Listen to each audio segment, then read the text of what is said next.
We are recording. I'm not sure why it's not saying. Yeah, it's not catching the video.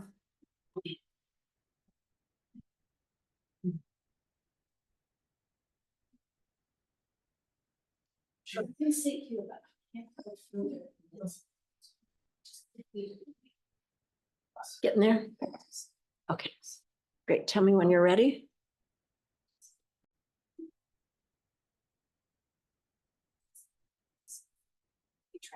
It is recording. Good morning. It's 9 o'clock and I'd like to open the regular session for the Klickitat County Commissioner meeting for June 18th, noting that all three commissioners are present. And we'll start with the Pledge of Allegiance. Thank you.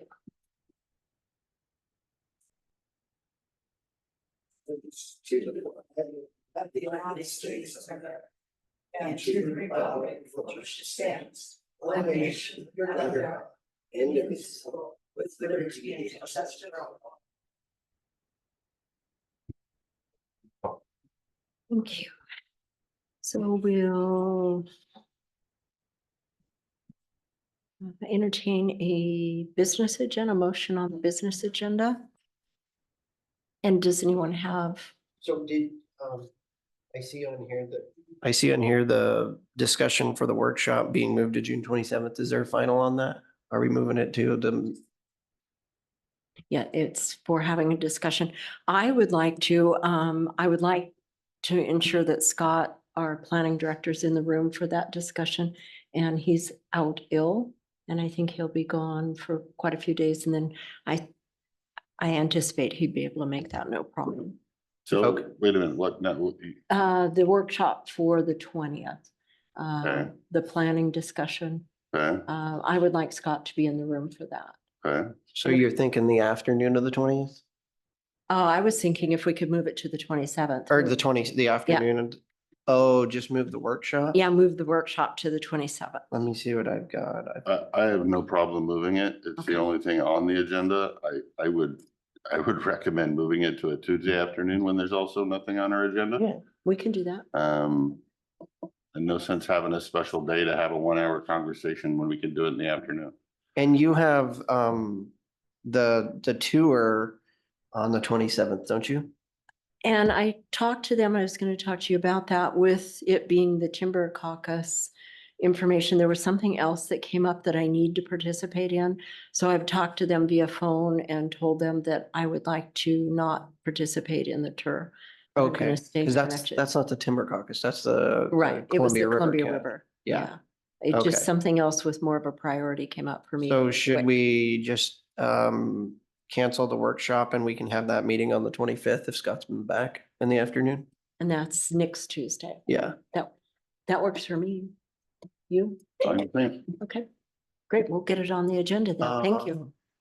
The items that I requested on the agenda last week was the discussion with HR about staffing our offices at lunch. I don't see that on the agenda. So we can add that. And then I also wanted I emailed it in, so it hasn't ran through you guys, but I was hoping to have a discussion with the health department to explain to us what the issue is with the Saturday markets. And that's on our agenda today. Where, So. That's the cottage industry. Yeah, thing, Kathy? cottage industry. where? And I have talked to all the participants, so I can update you. Number 6 is payroll. Blue card. Commissioners, miscellaneous reports and updates. So it's on here, it's not on the Yeah, and I agenda. haven't Is the health updated. department gonna be here? No, but I have information I from the. want to hear it from the health department. Can we talk about it and add it later in the afternoon after you get the full information of everything that I have? Would it be okay? Whatever, I don't care when I hear it. I would just like to hear it from the horse now. Okay, that would be good. Thank you. That works. Okay, so you want that in the afternoon I don't under care. new business? I think we're gonna have David call in this afternoon if he can, or can he call in during number 6 today and participate? Okay, can't, we'll move it forward. We'll leave number 6 on, and if they can't call in, then we can just add it this afternoon.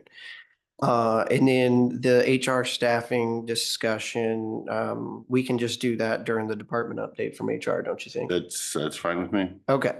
Okay. Madam Chair, I would make a motion to approve the agenda, noting that the planning department update has been canceled. I'll second the motion. Motion and a second. Any discussion? All those in favor? I, Aye. Motion passes. So public comment, we'll reach out in the room, and if you'd please come forward to the microphone and let us know your name and where you're from. And also online, we'll call on you, and the same if you could let us know who you are and where you're from. That helps us keep a good record. So anyone in the room this morning for public comment?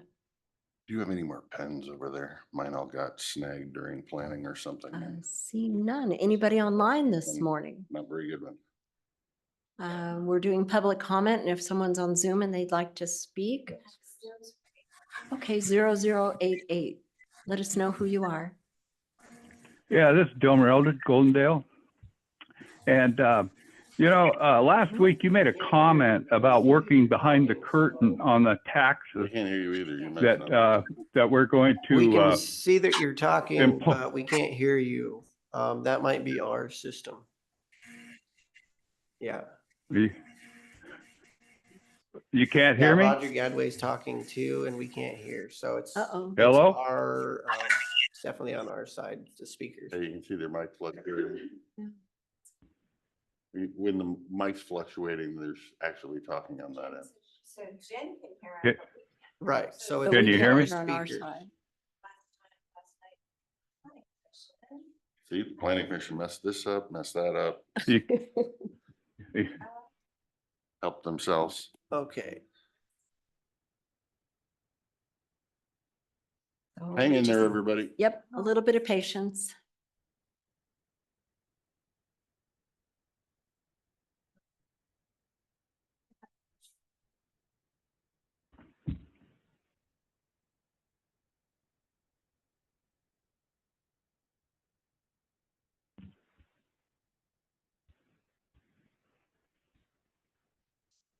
that.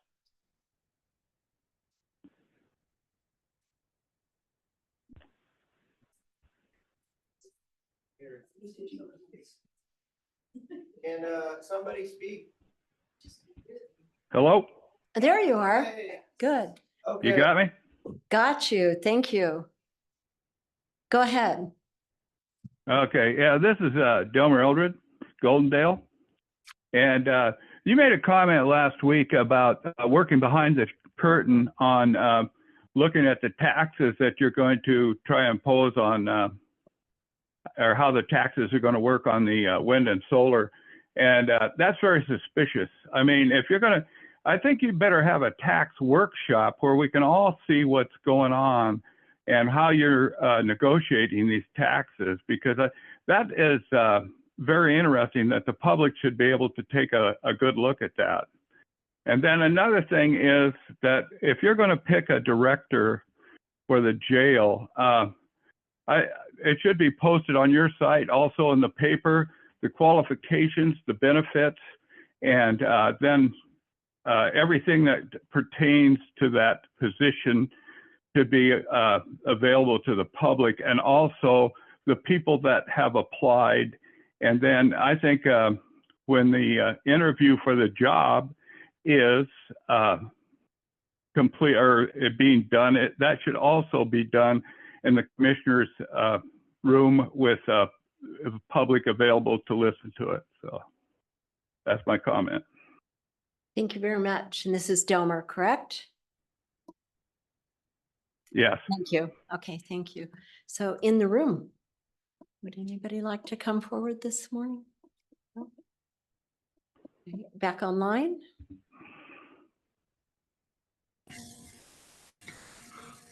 Would, Good morning, Mr. Gadway. yes, I'd like to make a comment. Go ahead. Thank you. Yeah, I would, it's just a request that when the when the Board of Commissioners hears the rezone and the CPA appeal, that it be held in the west end of the county. We lost that last part.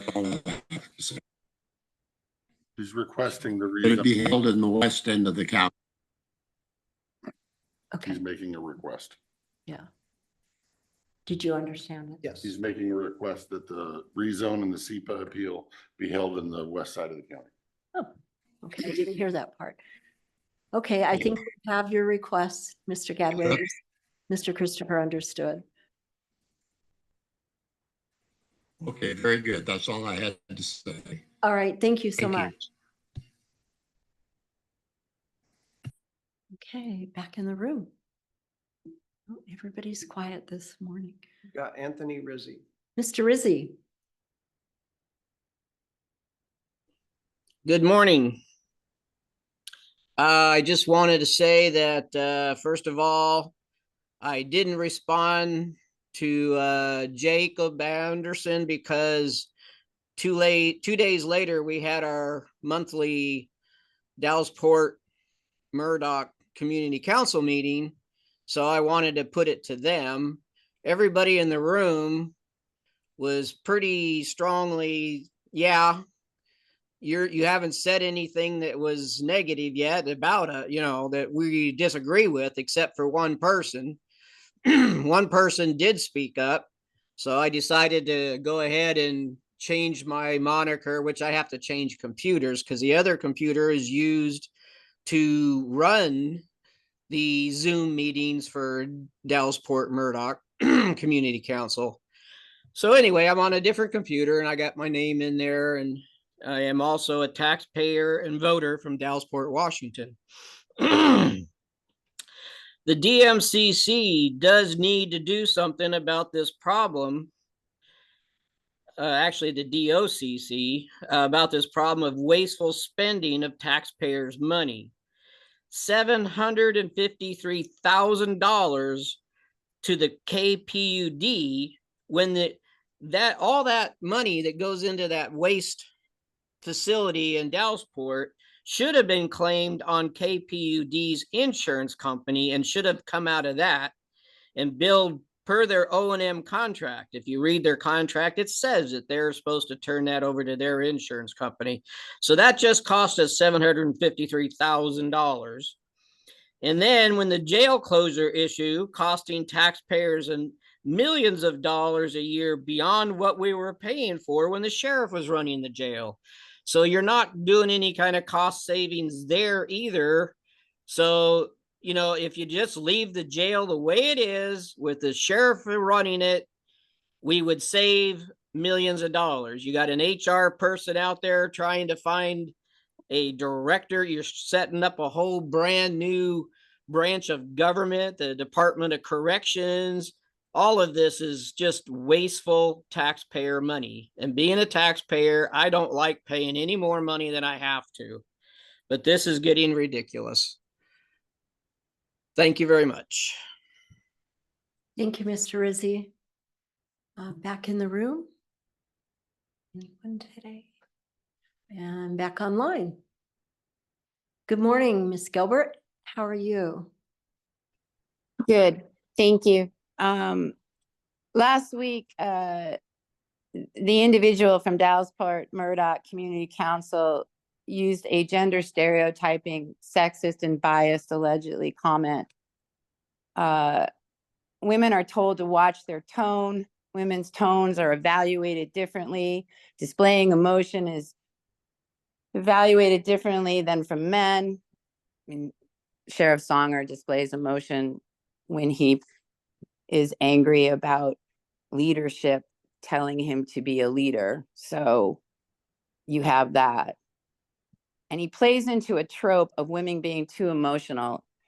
And that is the way in which they devalue, and in using that sexist emotional label, undermine the legitimacy of a comment from women.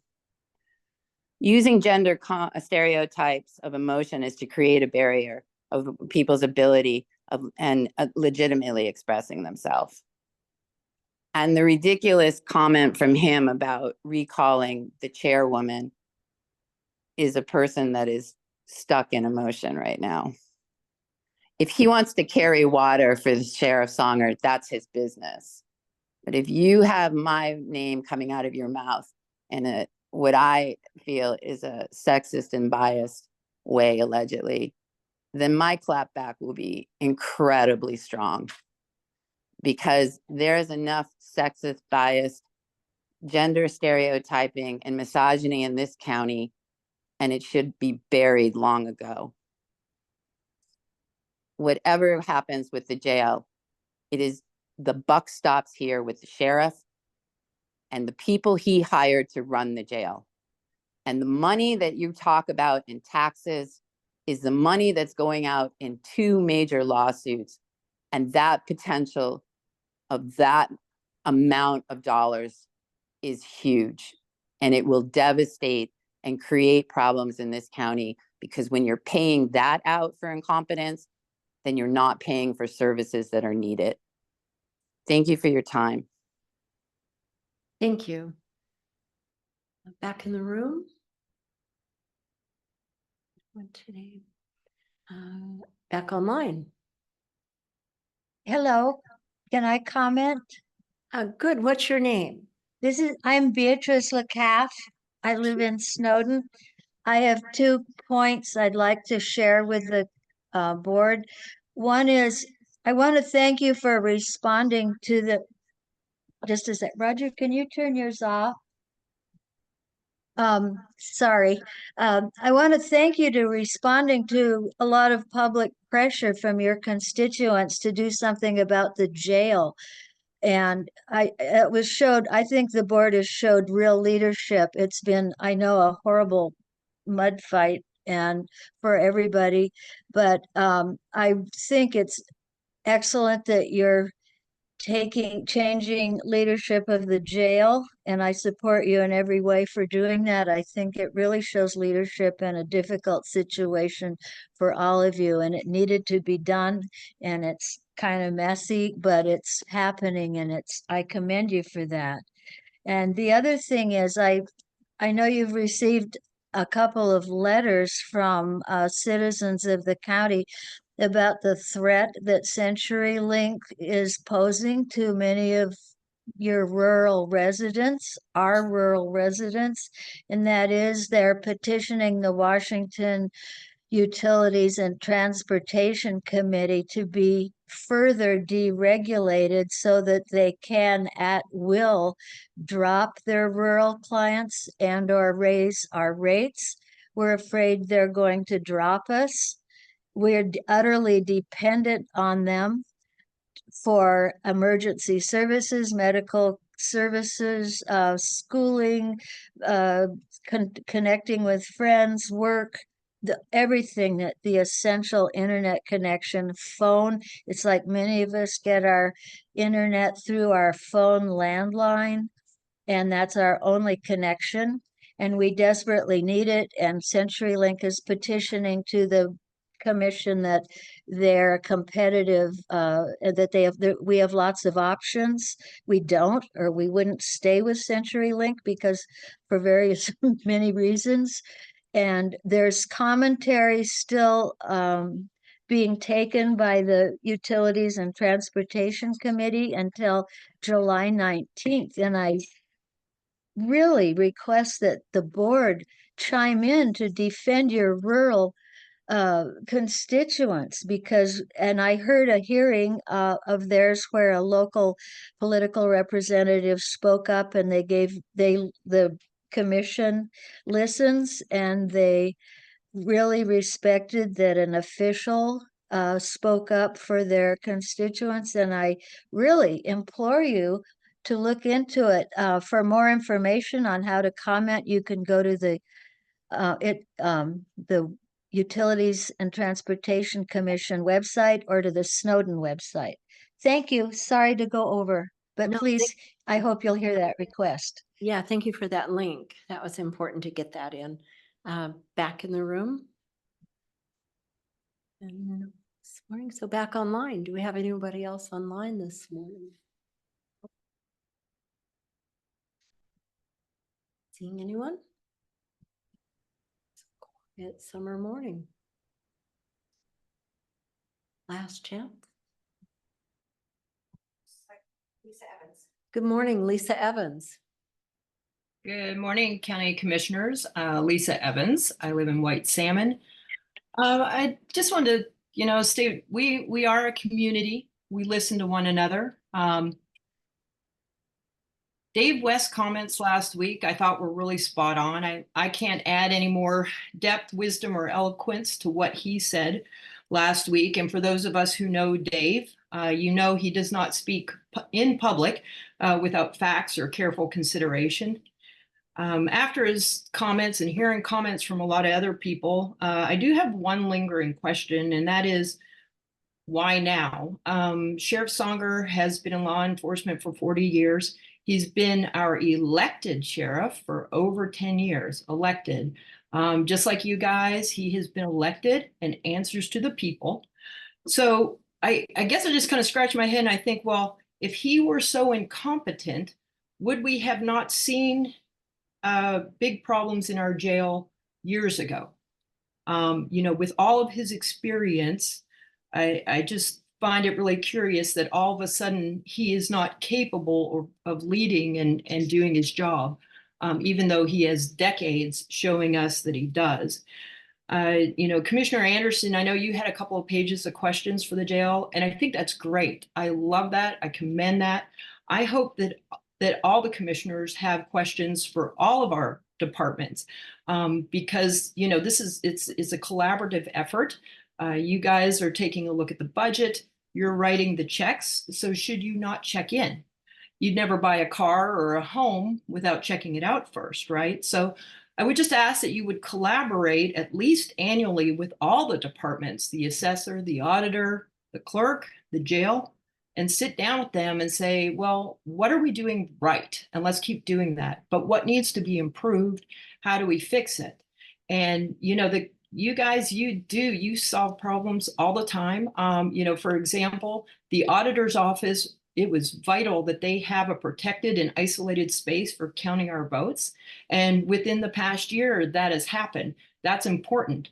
That was a big problem, but we didn't take that out to Yakima County or a different county. We didn't look at that and just say, well, here's a problem and we're going to send it elsewhere. So, I just would like to repeat that, Sheriff Songer was elected and then he was reelected and reelected again. So, whenever we do have problems that arise like this, that you guys continue to listen, to reach out, have some town halls, and then this way we can keep our tax dollars, our people, and our business within Klickitat County, within our community. Thanks so much. Thank you, Lisa. Back in the room. Great. Good morning. Good morning. I'm Tiana Chartier and I live in Goldendale, and I just agree with Lisa Evans. And that's about what I have to say this morning. So Great. thanks Thank for you. listening to me. Yeah, thank you. Online.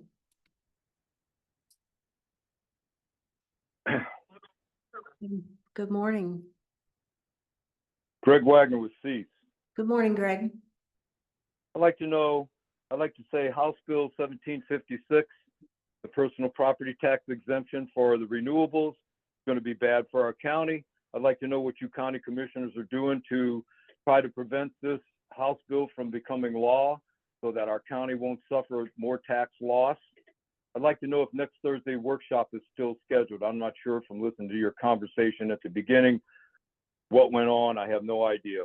I'd also like to say that I've been participating in the Yakima County Commissioners meetings, and they are very professional. Those three commissioners work together. They don't act childish like the three here. They try to do what's right for the citizens. They hold 3 or 4 workshops per week, and they're transparent, and they allow citizens to comment during their workshops. That they show the documents that they're discussing. They have an outline. They stick to the outline of what they're going to discuss during the meeting. only one person at a time is speaking during the meeting. The others are listening, unlike our county commissioners who 3 or 4 people are talking at the same time and the citizens can't understand what's going on. Commissioner in Yakima County, Amanda McKinney, she's a great commissioner. She works for the people. She's doing everything she can to prevent solar and wind from taking over, and she's doing a wonderful job. We need more commissioners in our county like that speak out and fight against this. They had the Renewable Clean Energy Washington meeting 2 weeks ago. Not one of our commissioners attended, but Amanda McKinney attended, spoke out for her citizens. This has to be the way our county ought to be operated. We need commissioners that work together. We heard Dan Christopher say 3 or 4 weeks ago, we don't get along. Well, that's obvious. We all know that. That's not a revelation. We watch the commissioners every week bicker and fight and carry on like little children. And this needs to stop. You guys got to put your egos aside, get rid of the attitudes, show some respect for each other, and work for the people. That's what your job's all about. That's what we pay you public servants to do, is work for the benefit for our county and for the citizens of the county. So please, start acting like adults, start working together, start working for the citizens. Bye. Thank you, Mr. Wagner. Back in the room. So back online. Anybody? Sure. Good morning, Sherry.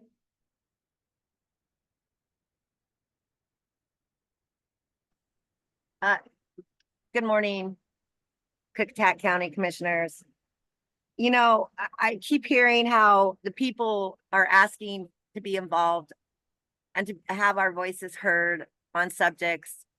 And over, as we've known, since probably the beginning of the year, I've been asking, you know, what kind of body of corporate are you? And how come, because this matters, okay? This matters to all the people listening out there.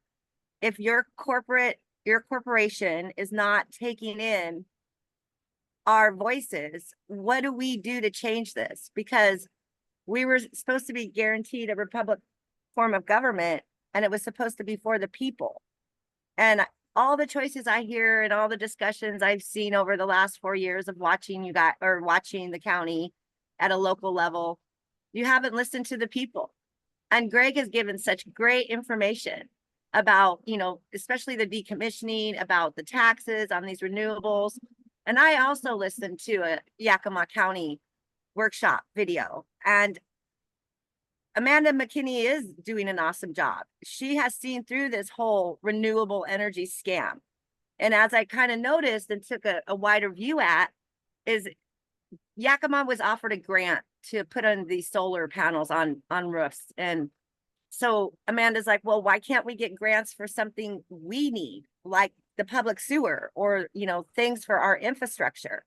So the wider view was, well, okay, so Daddy State is telling our counties through money, through gifts, this is what they want as an agenda.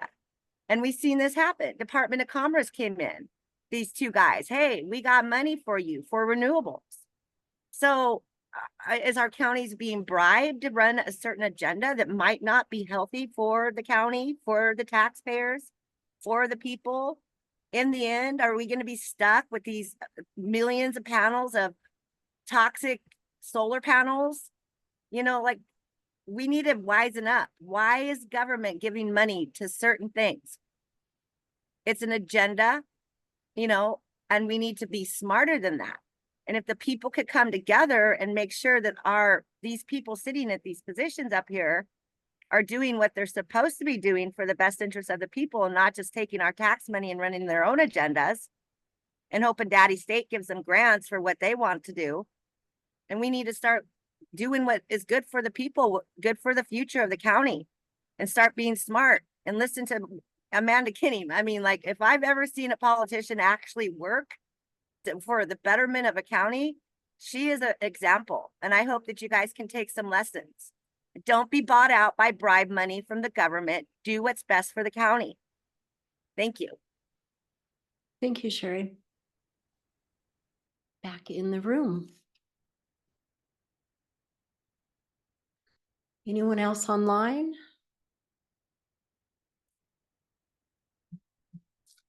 No? Oh, good morning, Candy. I think so. Candy Magnuson, going to, let's get back to the jail. Everybody, there's some people that keep thinking that prisoners are victims. And I haven't figured out how they figured that out. Because if you go through the courts and they say you did something wrong, and they put you in jail, you're not a victim. So let's get on with this, oh, this jail, this jail, this jail. We're lucky to live in the year that we are living in, to have a jail, to have a good sheriff to run the jail and all his deputies and stuff.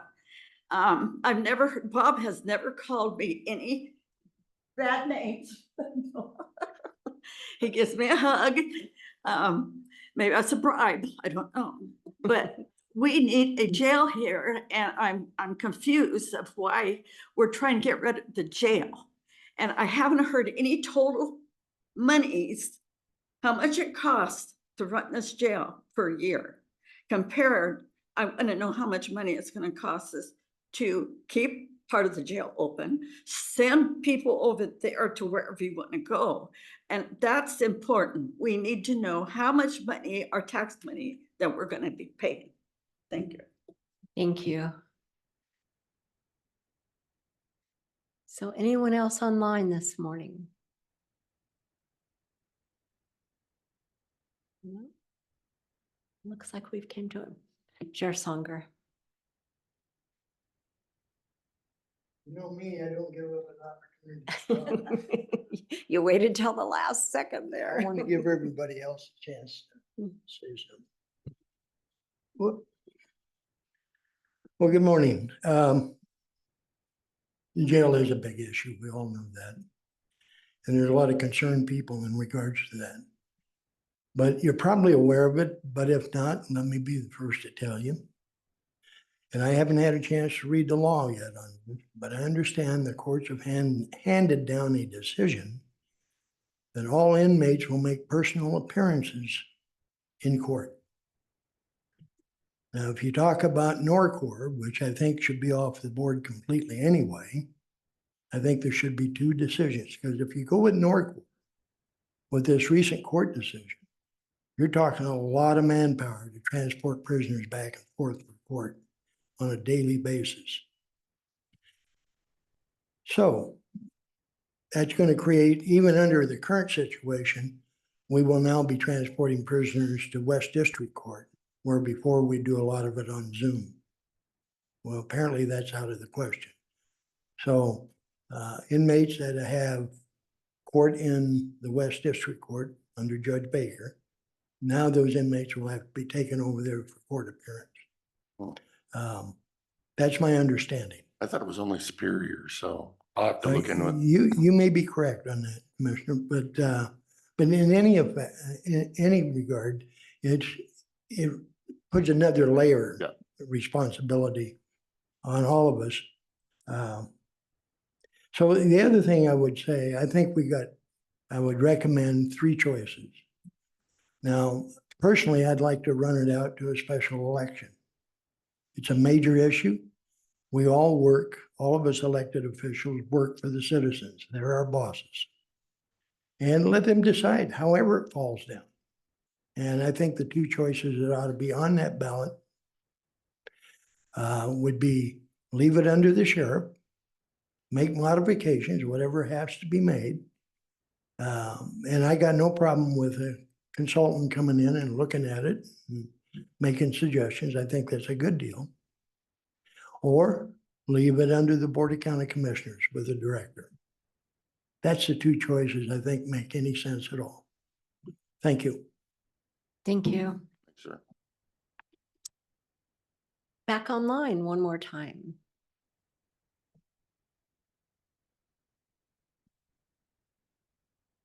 Seeing no one. Last chance in the room.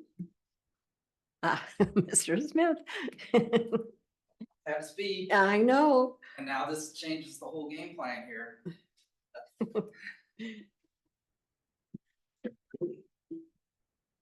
Andrew Smith, Klickitat County. So I understand, and I heard this is a rumor, commissioners, that our county coroner is gonna have to be changed. State laws, something like this. I don't know if it's true or not, and if so, what can the citizens do about this? Because I talked to Bob himself as a county coroner, and he likes doing what he's doing. So I don't know if it's true or not. I can't find anything on it myself, but that's why I'm asking the board. And then on the jail thing, I didn't realize the court system has changed. Our fine outstanding laws here about prisoners have to be in front of the judge now. So I don't even know if the posse members, Bob, can even use them to help transport. Can, yes. I know some of them can. I know not all of them can. But I know we'll have to qualify some more people. That's another consideration. So just some ideas to throw out since new laws are changing, changes a lot of different things. And yes, I will be applying for the intern between the board and the sheriff's department. See how far this goes. I do have some skills in that. Thank you. Thank you, Mr. Smith. Online, one more time.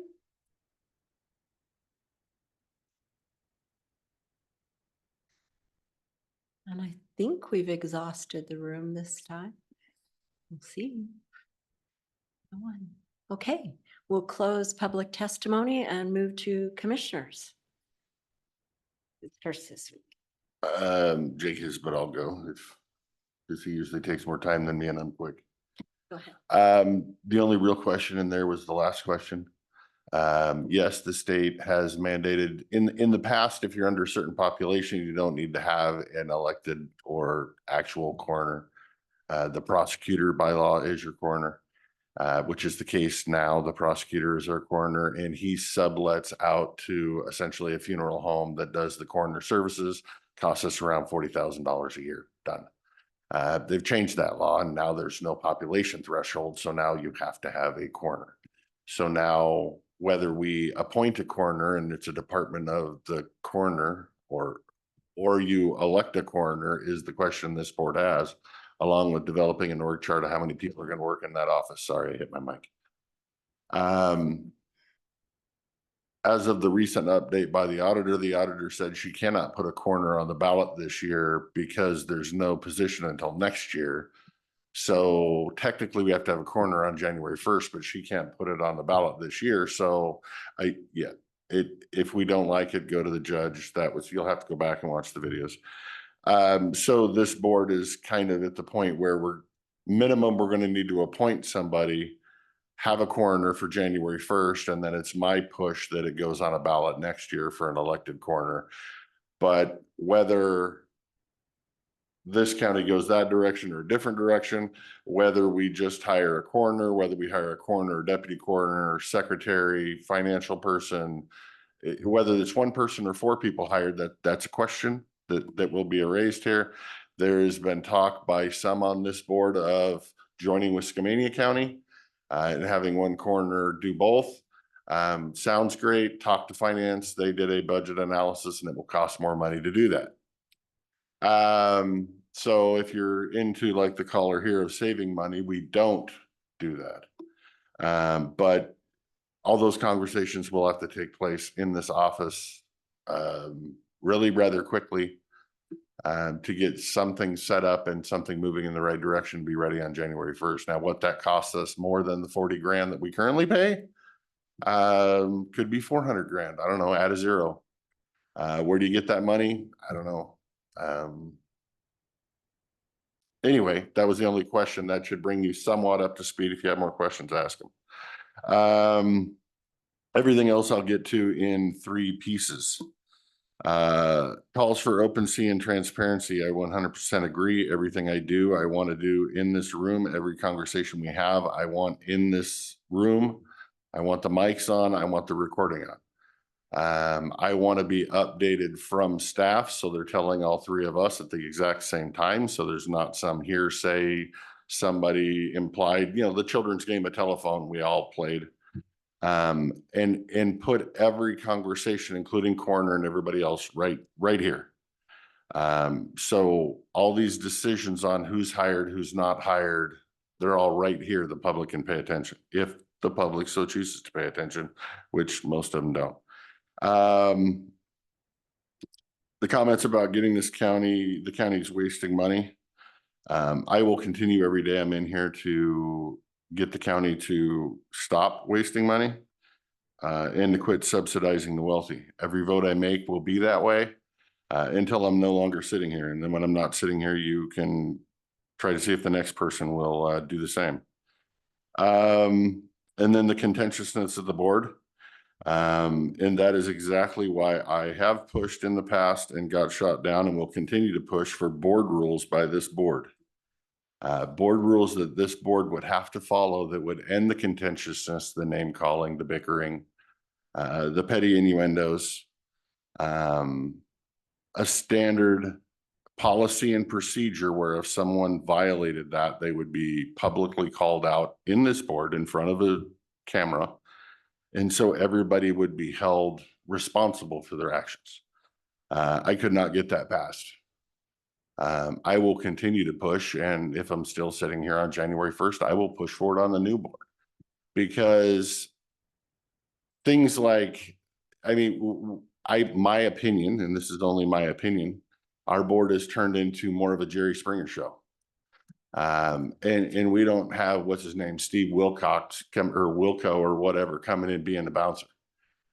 So you get one caller personally attacking another caller, and all those comments should be directed at the board and not be bickering back and forth. And the comment shouldn't be bickering at people in the audience or the sheriff or anybody else but this board. It's citizen comment for the board. Tell us what your thoughts are, not use it as a soapbox to go off on this person or that person. But that's just my personal belief in board rules and Robert's Rules of Order. Yeah, that took way longer than I expected. I apologize. Mr. Anderson? Thank you, Madam Chair.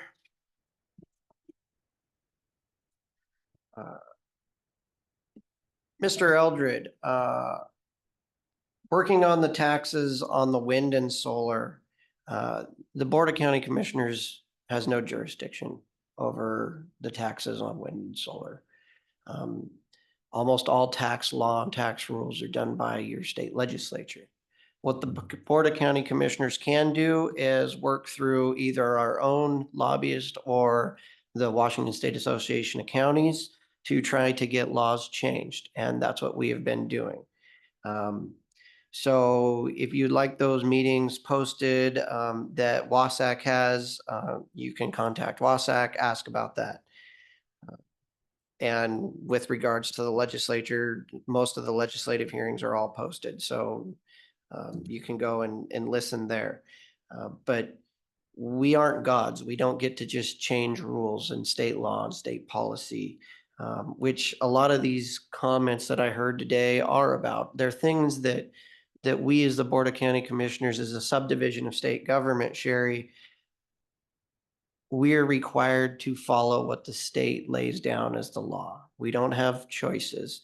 It's the same thing with the sheriff. When they change the laws, we have to follow them. If we disagree with a law, that's what the judicial branch is for, where we can spend county taxpayer dollars to disagree with a law and take it through the courts, or we can petition our state legislature to get those laws changed. What we do have control over is our local ordinances. And some of those things are like what Mr. Gadway brought up, which is SEPA appeals and rezones. That's what we actually have control over. And I've heard your comment, Mr. Gadway, about holding a hearing in the West End. We will look into that if we can ensure that there is the online option, because we have found that the online option, we are getting more comments from people online than we do in person anymore, even when we hold meetings all over the place. Because what we found is that people like the convenience of providing comment from their own home and not having to come in. Mr. Rizzi, thank you for your clarification that you were speaking for yourself. I know the chairman of the Trout Lake Community Council. She always comes on and lets us know if she's speaking for the community or for herself. And you don't have to use another computer. You can actually just go in there and change your name and rename yourself on the Zoom. So it's really easy. It takes just a couple of seconds. I do have a question on your comment, though, where you're stating that the waste facility should have claimed the cost, the 753,000 on the insurance company. They are operating the facility for us. They don't own the facility, and you can't, like the county, when something breaks, even if it's capital expenses, we can't have our insurance company pay those expenses. That's not how insurance companies work. They don't pay for your wear and tear and maintenance on your devices. So if you could send me an email with any more information on what you meant on how we could have used the insurance company, I would be very interested in hearing that. Gabby, thank you for your comments as always. And I would reiterate what Commissioner Christopher said, that public comment is for you to give comment to the commissioners. It's not to get into verbal back and forth or dialogue with other electeds or other members of the public. I respect when somebody speaks up in support or even against what a commissioner stated or what somebody else has stated. But as Commissioner Christopher said, when you're acting because remember, everything we say is recorded for posterity. The words that you use, whether it's against someone, for someone, it's a personal attack, it's an indictive, that's held by the county for the rest of time. That's what your grandchildren will see when somebody says, well, why did you guys make that decision? And we can go back and review the recordings. And so what we need to do is we need to speak to the topic. We need to talk about the issue. Don't talk about the individual. And I've been saying this for a long time, but if we continue to talk about the issue, and there are a lot of issues that are important that we need to discuss, the Jerry Springer show would stop very quickly. Because anytime I found that you're attacking an individual and not attacking the position, usually it's an admission that you're in the wrong because you can't attack what they're actually pointing out. Instead, you just go after them personally. And I try not to do that. But we do. In government, you can go all the way back to the founding fathers. You can read everything that happened when we formed this great experiment of a constitutional republic. Even back then, it was emotional. It was visceral. There were fights. You used to be able to, we all remember about Hamilton and Burr. There was ways that you dealt with situations back there that always weren't the most gentlemanly. That is the nature of politics. That's the nature of government. That's the nature of trying to find compromise. And I'm a firm believer that politics is the noble art of compromise. If you think that you're getting your way all the time, well, then you're usually just a bully. And that's what I've always tried to do at this board, is just find the middle ground and find ways. And usually it's a piece at a time. And you see that at the federal level, you see that at the state level. And I usually say it's because lobbyists never write the perfect bill, because if they write a bill that gets them a little ways, they get to come back and charge you again. But that's neither here nor there. Ms. Lakoff, thank you for bringing up the conversation about CenturyLink. And CenturyLink has been an incumbent local exchange carrier in the community for as long as they've been around, and under their many different names. I don't even think they're CenturyLink anymore. They've changed names 2 or 3 times since then. CenturyLink has lost over 95% of their plain old telephone service lines. They are petitioning for that deregulation because they just can't afford to keep all that copper in the ground and keep it up. When you have no income, it just doesn't pencil out. I understand where they're coming from and their reasons and rationale why. And I also understand that we have areas of this county that doesn't have access to multiple avenues of cellular service or internet service, and they are that last line of defense. I'm saddened that CenturyLink hasn't come before the Board of County Commissioners to have the conversation about what they want to do in Klickitat County. And with all of the other issues we've had, this is one of those things that have kind of dropped on the wayside. But I will continue, I will look into it again. And if I can give testimony before the 14th, either personally or for bringing in front of the board so that the board can write a letter, I will do that. I'll also get with economic development and emergency management to have some conversations on it. Miss Evans, I don't believe that anyone in this Board of County Commissioners has ever called the sheriff incompetent. So I just want to make very clear. And thank you for your kind words about the collaborative effort and the budget. The budget is the most important thing that the Board of County Commissioners does on a yearly basis. It spends your money. Those budget hearings go for months with all the departments, in which, as Commissioner Christopher and I have always said, we go line by line through that budget, trying to find any waste and any savings. And when we find something that's more than last year, we have conversations with those directors as well as electeds. The issue that we have is that some electeds don't believe that it's our place to have anything to do with how they run their organization. And I happen to agree with that. I think in most instances, they are elected to run their own business. All we try to do is provide them with the means, i.e. the money, in order to do that. We are always here to help when another elected has any issues or has ways of doing things. But not all of our electeds have even signed the policy manual that we have for the county. And so we don't want to be tyrants. We've never chosen to swing our weight around. In fact, there's actually laws that don't allow us to use the budget as a hammer. And we've never used the budget to vindictively go after someone. And I've never seen a county commissioner do that because it's against the law. What we do have is exactly what Commissioner Christopher was talking about with regards to the state and the state or the courts implementing new costs to us, like the coroner position. Mr. Smith, the coroner is not managed by the sheriff. It was actually the prosecutor who is the coroner. And we all know the rumors around the area and how easy it is to play telephone, but it's actually the prosecutor. And on January 1, the prosecutor won't be the coroner. But that cost could go up 5 or 10 times as much to have its own position. We have no say in this. We can't fix it. We attempted during the last legislative session to get legislative bills passed so that we could continue, to do it. One of the policy measures at the legislative steering committee for the rural counties is trying to get a new legislation passed to provide funding to rural counties to pay for that, because that was something that's a change and a cost that we just don't have those dollars, as Commissioner Christopher said. It hasn't been built into the budget, and say $250,000 or $300,000 is a lot of money. It's a lot of cheddar. So we've got to find those dollars.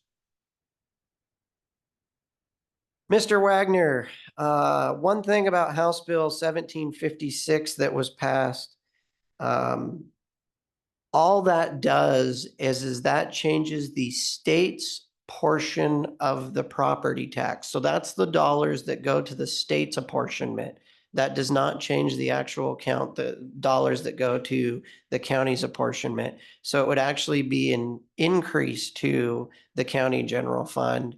It would be an increase to the local school districts, because that's money that would have went to the state that only a little small portion would have came back to the local school districts. Instead, a third of those dollars actually go to your local school districts. So that was an attempt by the state to grease the skids, but it didn't do what we needed it to do. And so that's why the WASAC has formed the task force.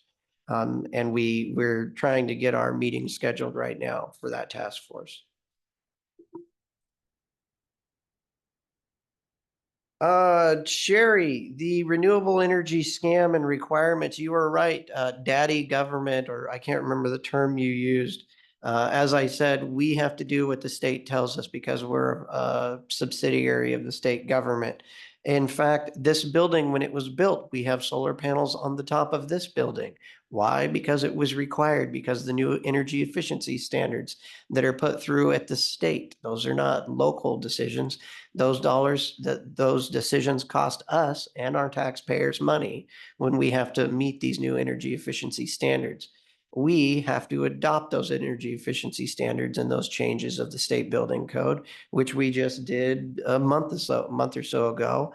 And that change in that state building code has huge impacts on commercial properties. I know the last I heard, the pool and white salmon, the energy efficiency code standards, if they hadn't put in their building permit, would cost the pool an extra $1 million+ dollars. These are real impacts that have real cost on the taxpayers that we, as the Board of County Commissioners, can't change. We can make things more strict than what the state gives us in many instances, but we can't just ignore what the state tells us. And sadly, it's one of those issues. It looks like the sheriff left, so I won't respond to that.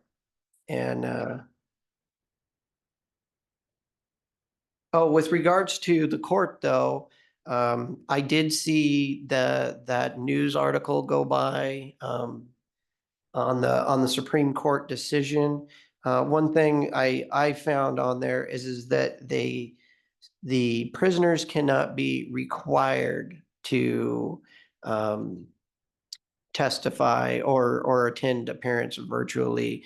But I was always under the impression that at any time they could always ask, at least in this county, they could ask to be in court rather than, so if say you had to go to West District, the court can't require you to stay in the jail, but if you or your attorney requested that you be present, then you would be delivered. And that, I thought that was always the case. So there's this just hit the newsstands that we need to look into it. Our staff needs to look into it to find what all is going to be required of this. But it could be a huge impact in terms of virtual appearances, which have become far more prevalent since COVID days. And it's a way of saving money. I mean, here's another example of the Supreme Court of the state that could have huge impacts in terms of costs on the counties.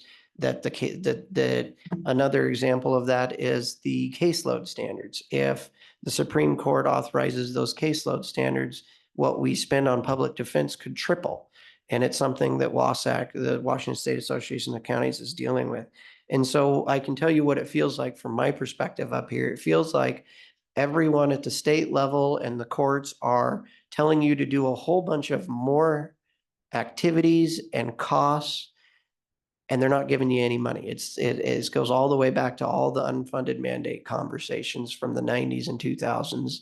And we don't have the ability to just raise the dollars in order to pay for all these things. And it feels like we're between a rock and a hard place in so many of these, especially when we get 1% more money and that's it. So with that, I'll yield back the rest of my time. Thank you. I like going third. Most everything gets covered by my seatmates, and I agree with them. Ms. Lakoff, I wanted to thank you for bringing forward the CenturyLink issue too. I've been following it, and I have a little more research to do, and then I'm going to bring some things forward to our board. I also have CenturyLink where I live, so I have your same concerns. And then Sheriff Songer brought up the transportation issues and being present with the court. I did receive a copy of that and I reviewed it and I sent it out for some comments, and I'm waiting back to hear from legal people that are a lot sharper than I am on that ruling and what that means to us, how that will impact us. And Sherry, the grants and the idea that somehow the grants are buying things out or they're special interest and are weighted. We have traditionally used CBDG grants and other grants for the wastewater treatment plants since their inception, probably, that's how we fund things. We don't have money at the county for everything we have to do. And Department of Commerce has been a crucial partner in accessing money for infrastructure for this county. So that isn't anything abnormal. That is something that we do normally. And Mr. Smith, we've been talking about the coroner, I think, since before I got here. I think I started hearing those conversations when I was running. So there's a lot of meetings that were public meetings and workshops that we've had coroner conversations. Because we're due by the January 1st, you're going to be hearing a lot more of it. So you'll be able to catch up to speed and participate in those meetings. So that's coming soon. And that's all I have for today, but thank you. And thank you to everyone for your public comments. As you can see, with the amount of time we spend responding to them, we do care about your public comments and we do take them seriously. So payroll, Warren. Consent first. Sure. Madam Chair, I make a motion that we approve the consent agenda with 9 items. I will second the motion. Motion and a second. Any discussion? Hearing none. All those in favor? Aye. Motion passes. Madam Chair, I move that we pay the accounts payable warrants in the amount of $158,433.83 and the payroll benefit warrants in the amount of $0 for the date ending June 17th, 2024. I will second the motion. Motion and a second. Any discussion? Hearing none. All those in favor? Aye. Aye. Motion passes. So commissioners' updates. I asked for a discussion on cottage industries to be placed at this, and it came up as kind of a community discussion in the last week and a half, and I spent quite a bit of time on it. So I guess I will begin if you don't mind. And it revolves around permits required for selling food products at local fairs or farmers markets. And it kind of became a controversy. Tracking it all back and looking for information for how we have to do it. Again, we land at the state with state regulations and RCWs that have been in place for quite a long time. And they have different weights depending on your product. And if you're talking about meat or perishable items, time and temperature is an important, they probably have the highest weight of degree of what needs to be done for a permit for refrigeration and for requirements, all the way down to home baked, home cooked products.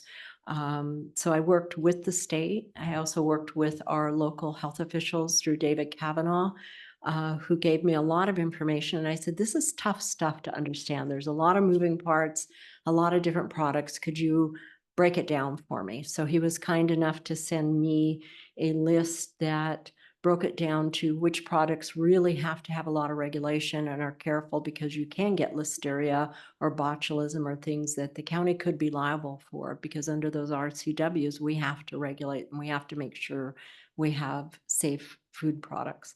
Down to the grandma making jam, cookies, bread, and there's ways to do it that we can get people through these processes and be able to work with the farmers markets and still keep people working and being able to bring their products forward. That gives them a little space to take grandma things to farmers markets or others with cottage industries. I did reach out to the farmers markets and had conversations about how different ones manage people coming in to sell products. The one here in Goldendale said they'd been working well with the health department. They were pleased with their results with the health department and the way they were treated by the officials. And they do have the information they need to work forward in this process and work with their people and help them understand. Something that I landed on that I went out to the communities with that I'd like to bring forward in the future is we're very close to having our new contract with WSU, which will be carrying the 4-H and keeping it going, but also we're going to add in master gardeners. It was a program we had years ago that was very popular. We're going to add it back in. And I've asked if they would also entertain classes on food safety and help people get licensed so that they have their certificates or permits through the county and through the state to be able to do these venues. And that was on their list. And so that's going to be possible. So we'll work through a program probably in the next year that we'll be offering those classes to the public too. So I'm encouraged by it. I don't feel that it was heavy-handed. In a couple of cases, I think it was necessary because there were some products that could have been dangerous.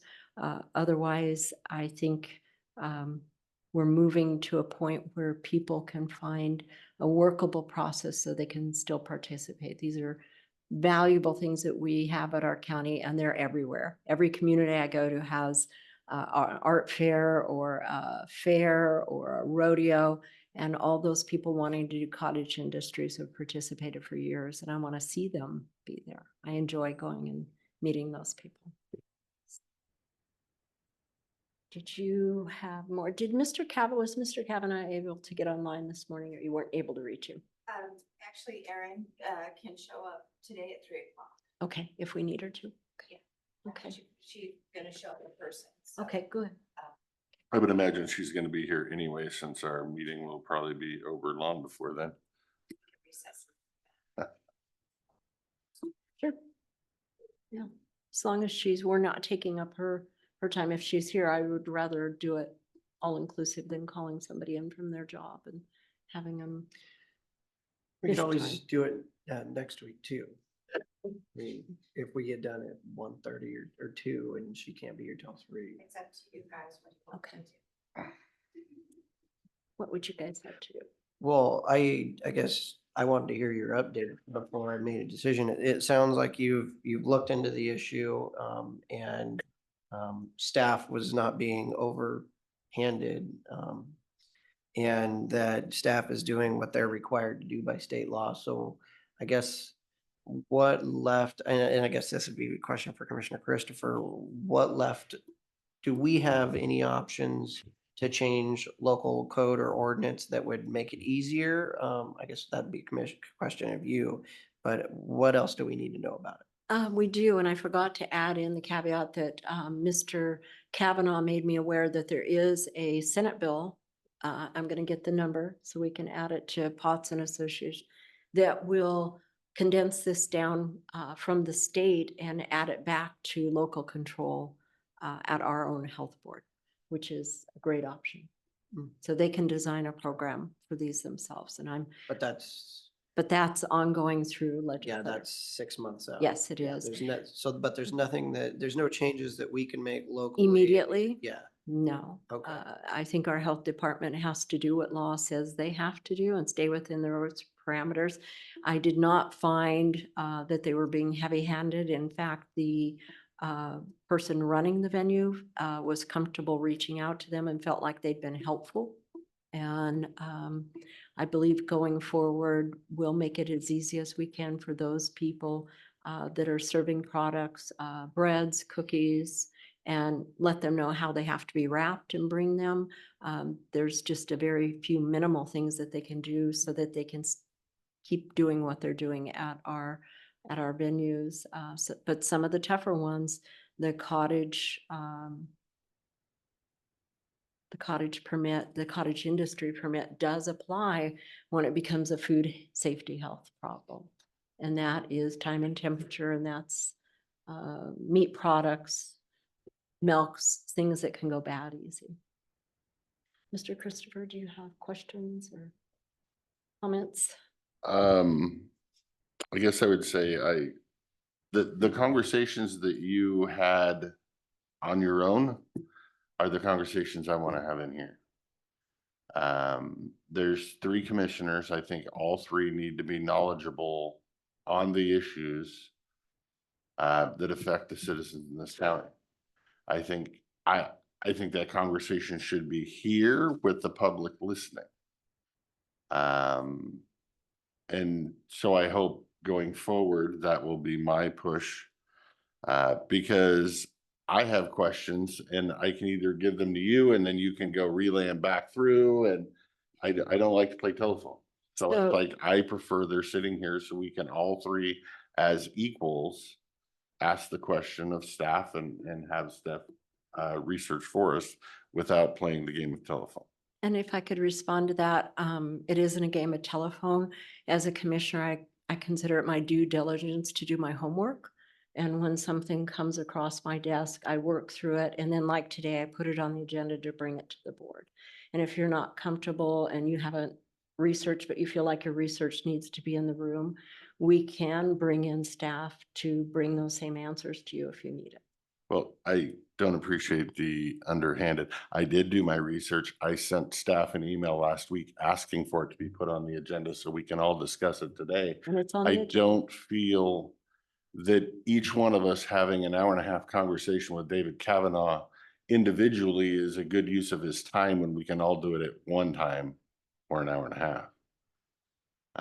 I like open transparency in the room. I do my homework. So I don't like the comment that I don't do my homework. And I didn't say you didn't do your homework. I said, I do my homework. That's my working order. I like to reach out, and when I come to the board, I like to have all my facts and figures and stuff with me to present to the board. So if you still feel you'd like to have staff in the room for that decision for yourself, I think Mr. Anderson agreed. It's fine. Well, the other thing is I respect our directors and I respect our staff. And when we ask them, it's one thing for us to spout off and say what we've heard. It's another thing when we're asking our professional directors to come in and give us an overview of something. When we do something and have a request like that, I think it's appropriate to give them time so that they can prepare their own report or what they need so that they're not espousing and they're bringing forward the facts. And so if that's the way you would like to do it, I would say we should put it on for next week and ask for the director or staff to be able to present a report on what's changed and everything. And but knowing that it's going to cost a little bit of time and money, you know, when we have these things. I personally feel fine with Commissioner Zoller's report of what was said. And that's why I'm a firm believer that you set leads on the issues, and a director or an elected can go out there and work with it and then come back with, here's what I found, here's my answers. Because I found that that's actually more efficient than, because you can get all that done within that first week before having a meeting where we all get together to then decide to go do something.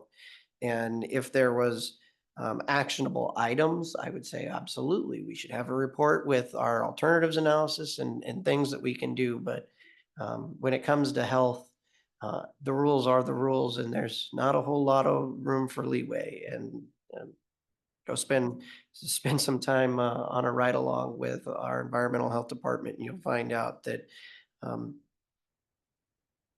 they're pretty strict in what they have to do. With that, I would ask for the board's consent to put it on the schedule for next week.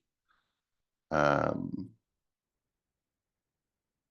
have them give us an update on the issue. Works. So you don't want her to come today at 3:00? No. If she's gonna come, we'd like to give them the time. If to bring she's, it. I would like things on the agenda.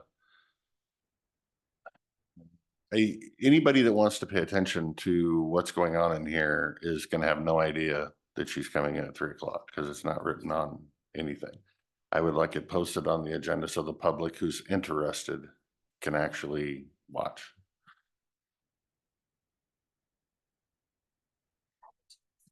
Because to me, it's an educational for us, but it's also an educational for every one of those people that are hearing it through the grapevine. And I'm not saying you're the grapevine, they're hearing it through their own grapevine on Facebook or through their own grapevine of vendors on who said what, and they said this and how that's that. And if public health is sitting right there explaining it all, where 300 vendors can tune into the Zoom and hear it for themselves, it eliminates any potential telephone. So that's why I believe in open transparency. Which I'd say we've done a great job at. I'm just looking at the YouTube playlist and some of our meetings have 120, 500 views. You know, as long as we fix the agendas later so that when you go onto our website and you see the agenda and you see, and it's clearly outlined discussion, cottage industries would be difficult to find, I would say, because most people wouldn't think about it that way. But if it's clear on the agenda and you have a time, people can go back on and watch it so that all of this can be replayed. Right, I'm just saying that if it's, I like my things on the agenda beforehand, because if it's a topic like this, you should be able to go on to Facebook, onto the farmer's market pages, everything else saying, hey, we're gonna talk about this next week on Tuesday at 2 o'clock. Feel free to tune in to get an update. And then everybody can tune in or they're tune out and then they're on their own, but you at least gave them the option. Okay, I think staff has it. Okay. So Public Works, I don't see anyone in the room. They're not here No today, public so it works, wasn't just pay taken off. estimates. Okay, Madam Chair, I move that we pay pay estimate number 1 for the 2024 annual striping program RN-642-24 in the amount of $260,999.25. I will second the motion. motion and a second. Any discussion?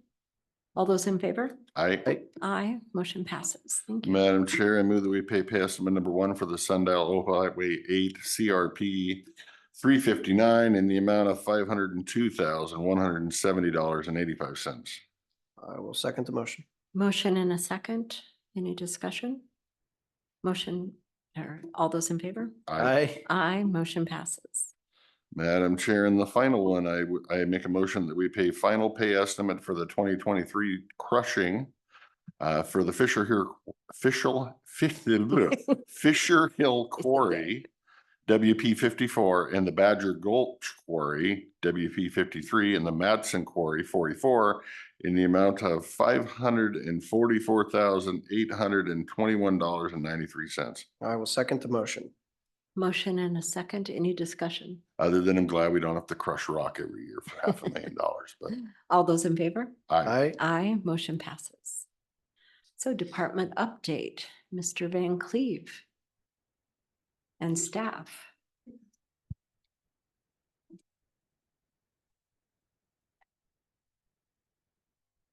Well, this completes our report. Any questions? Good try. Yeah, nice try. Morning, commissioners. Good morning. We'll start off with Mackenzie, talk about solid waste. All right, it's kind of a longer update because I haven't seen you guys in a while and all of my events have taken place. I'm gonna kind of go in chronological order here. So Home and Garden was very successful. I had a booth and was able to talk to citizens about recycling and composting. I also hired Peter Dubois from Vancouver area to do composting demonstrations, and we had a lot of great participation and a lot of interest in more composting programs. So that's gonna be, I'm gonna talk about that later as well. Cleanups that I was able to attend, I was able to attend the Dallasport cleanup, which was their first one, and it went really well. Lyle, Goldendale, Centerville Schools, White Salmon Vision I was unable to attend, but Joe was, and he said it went well. They all said it went well. they usually send me a metrics paper saying different things that were disposed of during that event, and I haven't quite got that yet. And then High Prairie is this coming weekend. And then I never quite solidified an event with Klickitat. I'm still open to doing that. I kind of played phone tag with the gal for a while, and so I'm gonna reach out again and see if maybe we could do a fall cleanup just to shake things up, as long as Republic is able to provide what they need for it. I'm still hoping to do that. I also attended Water Jam, which was a very successful event. I hired Peter again to do his Recycle Man bit, and the kids absolutely loved it. A quote from one of the kids was, "How come school can't always be like this?" There were classes from Goldendale, Centerville, Carson, Trout Lake, Lyle, Wishroom, Klickitat, White Salmon, and Mount Pleasant, which was around 400 kids that came and attended. The organizations that were there, just to kind of keep you guys up to speed with who I got to work with and interact with, there was the U.S. Army Corps of Engineers, Mid-Columbia Fisheries, U.S. Fish and Wildlife, Forest Service, the Yakama Nation, Columbia Riverkeeper, and Underwood Conservation. And this is I don't want to say my favorite event because I love all of the events, but it's definitely really rewarding working with the kids, and it's definitely one that I will always fight to be a part of. All right, as far as the SWAT goes, that's been an ongoing discussion, and Solid Waste Advisory Committee for the public. yes, the committee. We've got all of the necessary members except for the ones that have to apply. So we have all the city council reps. The health department has agreed to take part. We have an agriculture seat from Dirt Hugger. Public Services has agreed to have a representative as well. We have had an application for the business seat. And so I guess, and then we haven't had any for the citizens. We've had several citizens meet with me and talk about being on it. So I'm assuming their applications will be coming in soon. And then I guess we want to talk today about the next steps. Yeah, we'd like to talk about the process. So the appointments from one from each of your districts are yet to be filled. The mayors, to their credit, appointed somebody to represent the cities. So we have about 3/4 of the group, and we have some promising leads. Somebody from, I think, Commissioner Christopher's district took out an application, hasn't turned it in yet. So we're wondering, do we need to submit a resolution that would capture the ones that we have so far? Did you want for the business person that has applied for the business seat, I guess, on there? Do you want to see that resume? Some of them you appoint, some are appointed by, the cities. I know you're going to want to see the folks from that apply from your districts, but we're not quite sure how to move forward. What we'd like to do is take this group. We have more than enough for a quorum and actually schedule a meeting as we're trying to fill the last couple seats so we can, we had originally tried to have this first meeting by May, but it's just taken a long time. And I want to thank Leanne for all of her help in getting the word out. And all of these events, Mackenzie's been talking to people to get somebody interested. So what would be the process that you would prefer moving forward? Thank you, Chair Zolan. As far as I'm concerned, if they're the only application that fits in their box, they're moving forward. If we have multiple applications for the same box, that's when I think we need to see them and have a conversation. Move forward. One option is everybody that tends to send me an email complaining about their recycling in Snowden, or that seems very passionate about their recycling. I always mention, hey, what about this advisory board? Yeah. What do you think about this? You seem very passionate. And most of the time they're like, yeah, I'm passionate, but no. But it's an option for you. You can go through your complaint list and see if you can find somebody passionate about it. But yeah, I've sent a few over from not my district, but none of them seem that interested. But yes, it's only the ones that are fought over, or there's multiple that I care to weigh in on. Would you prefer that we wait till we have all 12 before we do a resolution, or take the 8 or 9 we have now, and then would we need to do an updated resolution for the representatives from each of your districts? I'm fine with doing the big group now. I agree. Yeah. In a resolution, or just proceeding and then? Yeah. I don't care either way. You can do a resolution now, or you can proceed now, wait Do a till you get the resolution. rest of the group and then have a resolution. I'm fine either way. Then that way it lets you move forward. Okay, then we'll do that. Thank you. We appreciate that. Do you, have you reached out like Facebook to tell people what this solid waste advisory and how many hours they're speaking to, and they're just not coming out of the woodwork? Yeah, I made a Facebook Got post. all and sorts of volunteers in the room. We can probably figure out one for each district. Yeah, I'm a district too. Well, I see a few District 1s and I see a few District 3s, so. Yep, Yeah. I updated the website and I posted it on Facebook, and at every cleanup event, anybody that's involved, like, hey, since you like doing this kind of stuff. And then I plan to, as kind of in my upcoming kind of category, I plan to pass out applications at the fair to people that are interested. I'm assuming you reached out to the ones that sat on it in the past and they were like, yeah, I'm good. Yeah, I reached out to everybody that was on there that I could get a hold of. And so like the gentleman representing the schools, he was on the past SWAC as well, so. And then anything else? Update on the special collection plastics. There was a drop off on June 6th. 88 pounds of plastics from Goldendale were turned in and 144 pounds of plastics from the White Salmon location. You may have noticed that the twine is on a hold right now. The place that was taking the twine is no longer taking twine. I have found a replacement place that is procuring twine and turning it into concrete fiber. And so I'm trying to work out with them. We're kind of doing a trial run to see if they're accepting what we have and making sure it's a good fit for my vendor to move it as well. So I am working on a solution and hopefully this is the solution, but I've got backup plans as well.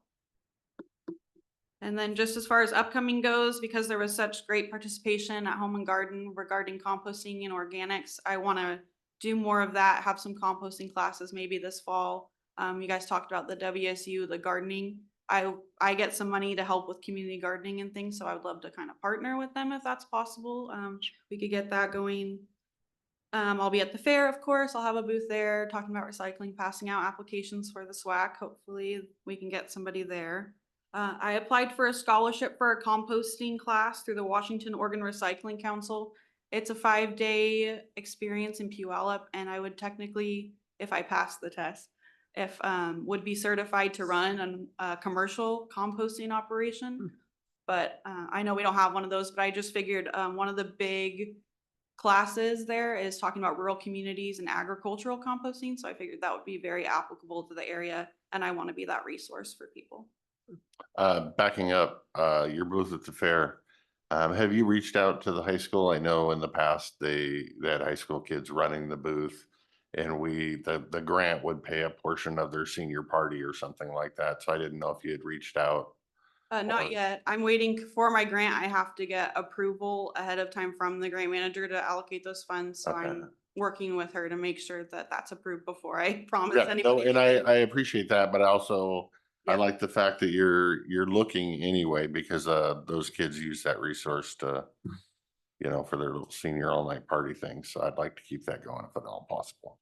Seems to be a lot of interest, and I think we heard Republic talk about it at their update about organic recycling, kitchen waste, food waste, that kind of thing. So there seems to be a lot of interest statewide, locally about that. So, and I think by her last comment, how she wants to be that resource kind of highlights the good work Mackenzie does and the initiative she shows. So a couple more things.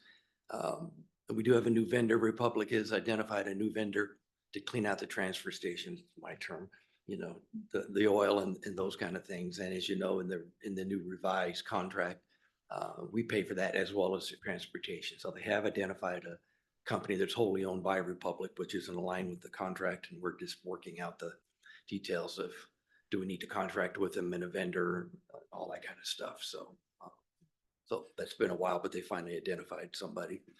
Speaking of Snowden, I did get back to the constituent in Snowden that had some concerns and answered her questions. Joe had, to his credit, taken upon himself to loop Republic into her initial email, and 4 Republic employees immediately responded, and one of their customer service reps is going to reach out and have a further discussion.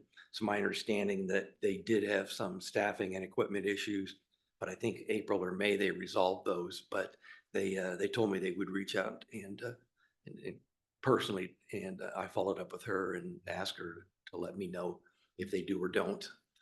So I think Republic was very responsive to those concerns. We also had a question about the blue bags. So Joe has also kept me informed about this. Due to the new plastic laws from ecology, the blue bags are no longer legal, and so Republic cannot use them. So they've been looking for some vendors. They've found a couple to change the bags. I believe now the bags are white. I don't think we've got any complaints. They have received some about the fact there's no drawstring, and so they're still working on it. They said they would put information on their webpage and then give it to us, and we'll put it on our webpage. So it's their effort to be compliant with the laws from ecology. And if this bag doesn't work, maybe they'll find another one. The bottom line is I reviewed the contract and the solid waste management plan. The bag they choose to use is their business, not our business. Just for clarification for every member of the public, before this becomes a hot topic next week, they get to pick what recycling bags. We don't get to tell them what recycling bags. Yeah, that's their choice, and they're working on it. And they've been keeping Joe informed. He's been keeping me informed. So Steve Gilmore said that commissioners could call him if he had any questions. But they were very responsive. Within an hour, got back to me and gave me an update on their efforts. So a lot of people like the blue bags. They're just not complying with the new law. So Republic's working on it. But anyway, Probably be messy because in the blue bag, you can see if there's dirty trash in it, and it doesn't have to get shipped all the way to Seattle to find out. This is gonna be more expensive without see-through bags for Republic, not for us, But I just wanted you to know we did look into it. I responded to the person, and again, Republic was very, very responsive on what they're doing. So I think that wraps it up for solid waste, unless you have any questions. Thank you, Mackenzie. Good job.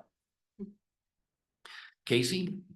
Oh, last question, solid waste. You do have the radio contract worked out. Everything's hunky dory. I'm not gonna get, okay. Julian was chewing my ear off there for a while.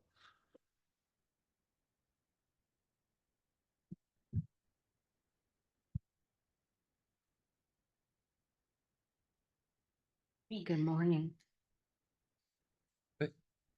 I don't have a lot as far as my portion of HR. I did want to give you an update as safety policies. We do have 9 draft policies that we are working on, and I'll be working with the sheriff's office and public works. I'll be reaching out to them and having them help us with the outdoor heat exposure and wildfire policies and what they are providing for employees and moving forward and making sure that we've got the policies accurate and procedures. She's also working with the union and the labor management committees, because we have to include the union in these discussions. So it's a multi-part process that she's working on. Yeah, so Don't once forget those, about probation as well. yes, yep. So once we get a little more information, we'll be reaching out to the other departments and making sure that we've got all the information that we need, and then making them, I think Casey's goal is to have a county policy that works for the union and non-union departments, and as opposed to trying to have one for every different department, which would be complicated. Yeah, I like it. So. Yep. And then we are also having discussions with Mass Mutual. Aflac reached out to us, and it is a policy that would offer a guaranteed issue amount of up to $150,000 of a whole life insurance policy for our employees.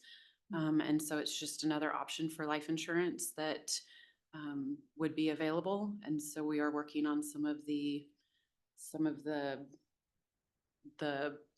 don't know, terms and steps and what we can move forward with. And it would be available for all of our employees that have benefits. And they are going to reach out to every employee individually if we move forward with this, probably within the next 2 months. And then it would be something that would be available as far as a deduction from their paycheck. But we'll get more information regarding that. We are in discussions with them right now about that. So just another option for more insurance.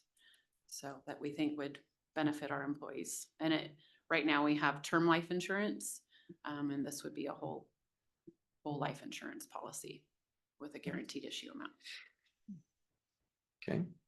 Yep. Which is fine if you're young, not so fine if you're older. Well, the benefit on this one too is that our current life insurance is not portable.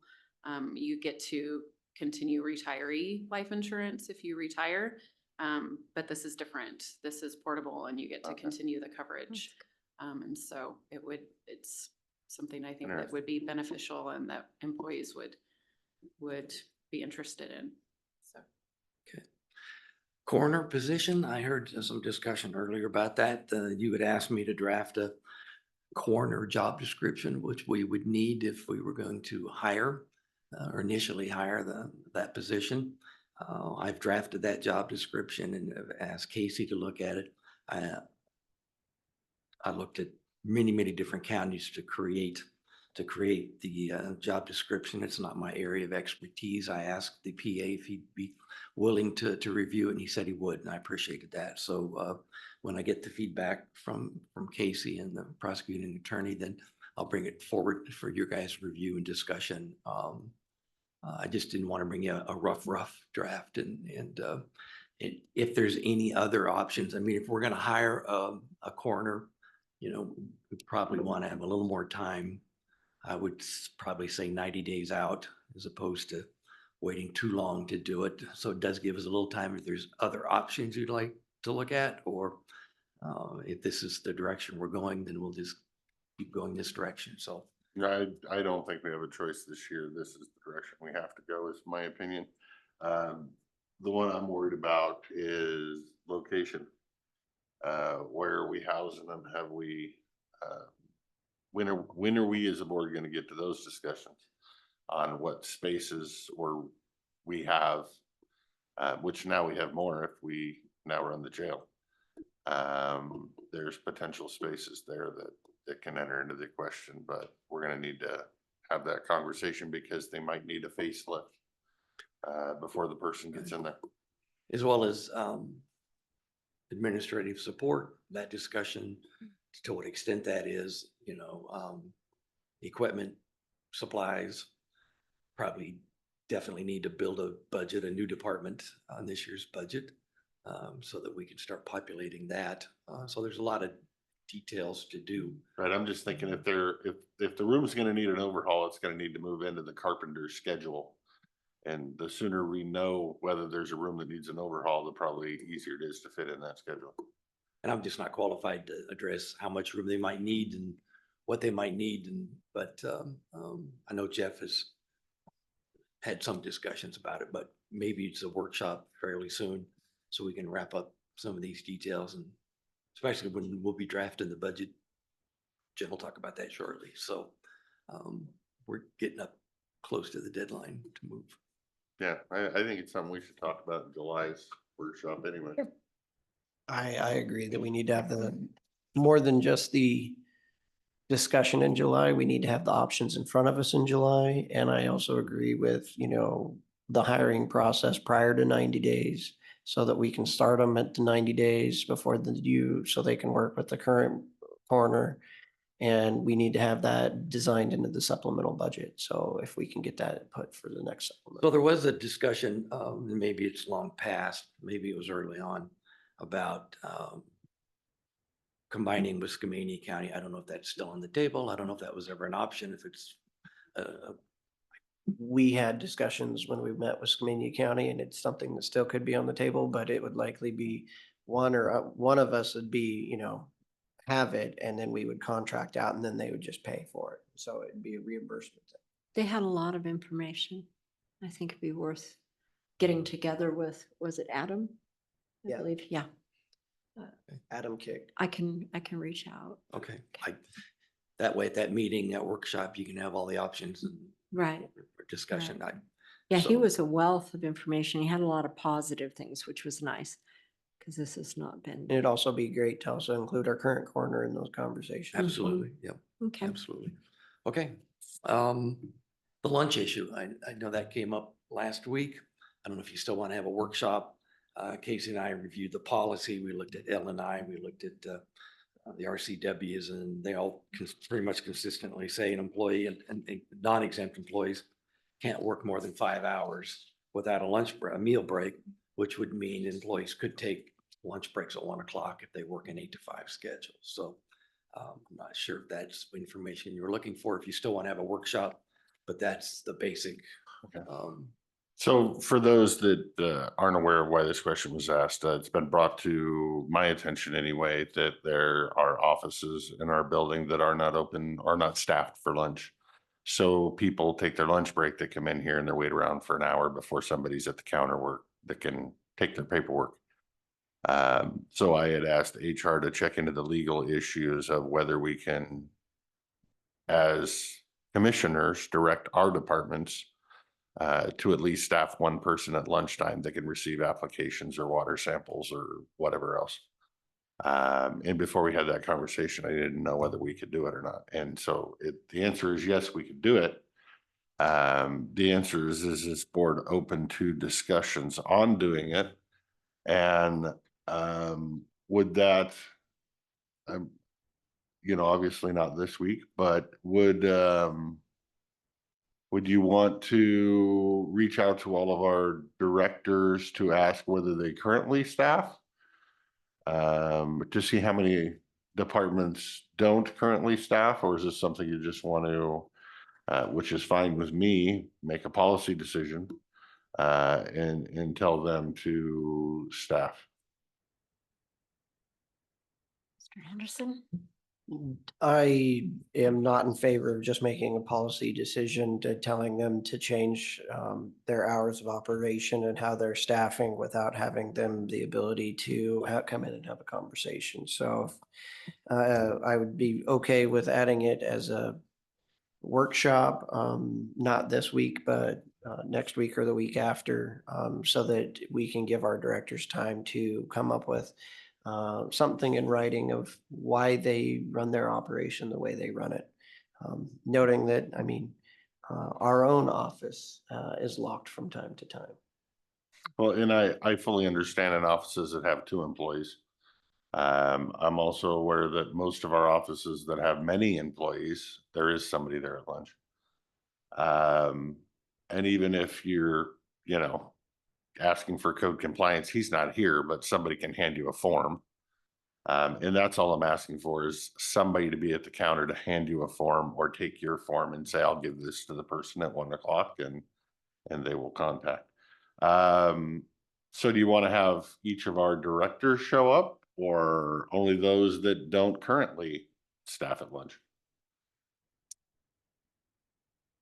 And did you suggest another workshop next week, or are you talking about the July workshop? I would just throw it in the afternoon. We're talking a half-hour discussion here.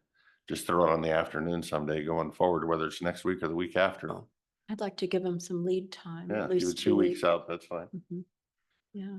But it's not a big, long discussion. It's just a discussion. Yeah, and if they are staffing at lunchtime, they could let us know, and then we don't have to go through this to see if they're kind of an essential service. Some of them don't need to be open. And like our department, we're generally there and leave the window open and. With the bell. But you're a 2-employee department. They're a 2-employee department. But our clients are predominantly. Yeah. The other departments and offices. IT is not a forward-facing customer relation, so I'm only walking. Those were the receptionist desks. They're the only ones I'm worried about. And that's fine. A couple of weeks from now, afternoon, half hour. Notify all the directors. We'll be having the discussion, and that's good with me. Yeah, some departments in the past have used drop boxes for certain things, and they weren't added to the new building. So I had some discussions for some items that may be an option too, but we'll let those directors talk about where that Works for them. might address issues. Okay. Risk management, safety committee, we had a quarterly safety committee meeting. We deferred the training for the safety committee. EWC is going to give us 2 full days of training, and we didn't want to have them come up just for that. So in the fall, they'll come up and do safety committee training, which we haven't done for a very long time, for the actual committee, as well as ladder training and other Fall prevention. fall prevention, and maybe some of the other new policies that require training, like the new heat and the smoke ones require mandatory training. So we'll do that in the fall. WCRP, our insurance pool, has asked me to serve on their risk committee. They have 10 people from the 25 counties that serve on the risk committee. The risk committee meets twice a year virtually. And then, to my understanding, we assess the risks for the next premium year. And then our recommendations go to the governance committee, executive committee, and then those will get passed on to the full board in July. So I'm happy to do that, and I look forward to that. And I heard part of what somebody mentioned this morning, and I don't know if this is part of it or not. The pool does fund a lot of things through grants, and they give us, some money every year to put towards alleviating maybe a safety issue. I think it's $5,000 a year. And so we're going to work with them very closely. I know they funded your department on a recent training, and so they're very generous with anything they believe can reduce risk by training and knowledge. And so it's a great benefit, and we're trying to make sure that we take advantage of all of those. So we'll be looking into that some more. So anything else?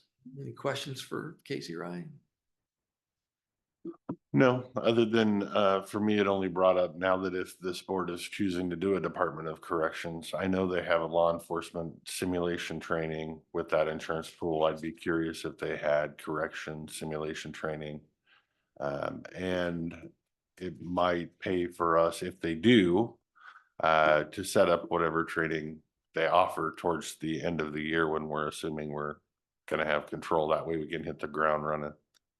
That's a good question. I think they just haven't, Yeah. had training specific to jail and corrections, so. And they'll be on site, and I'll talk more about Right. that later, but they'll be on site this week, doing their annual review as part of the jail review as well. So I'll talk to them about that. They are very responsive. When we had one sergeant retire, now we have two, I did reach out to them on behalf of the sheriff's office, ask if they had any training they felt that could help, command staff in the sheriff's office. And they sent me a whole list of training opportunities. They even fund part of attendance at certain law enforcement professional trainings and that kind of stuff. So they sent me a whole list of training I forwarded to the sheriffs for a new sergeant. Might be need training in certain areas. So we'll check on that, community corrections department. That's when I see him this week. Okay, well, that's it for HR. Thank you, Casey. So I sent out the written report from George for codes and Randy for IT. Randy is at the fairgrounds working on the Wi-Fi system out there. But George is here if you had any questions for his report. Good morning. Good morning. As you can tell, he's busy. I think what was it, 47? It was 49. I'm currently at 48. So we're at, most of them are, I think I have like 6 or 7 that are just pending reports so I can close them, but Oh, good. yeah. How many, only questions I have is how many of the new drop boxes and or vouchers have you used and or are considering using, or is there anything hitting that threshold yet? How's that new program going? So the vouchers vouchers have been working pretty well. I don't know the exact amount of vouchers that I've handed out, but I'm handing them out like hotcakes. Essentially, if I receive a nuisance complaint, I'll slap one on your door and say, here you go. But the Conex containers, we're given time frames that worked best for Republic, and we're not in those time frames.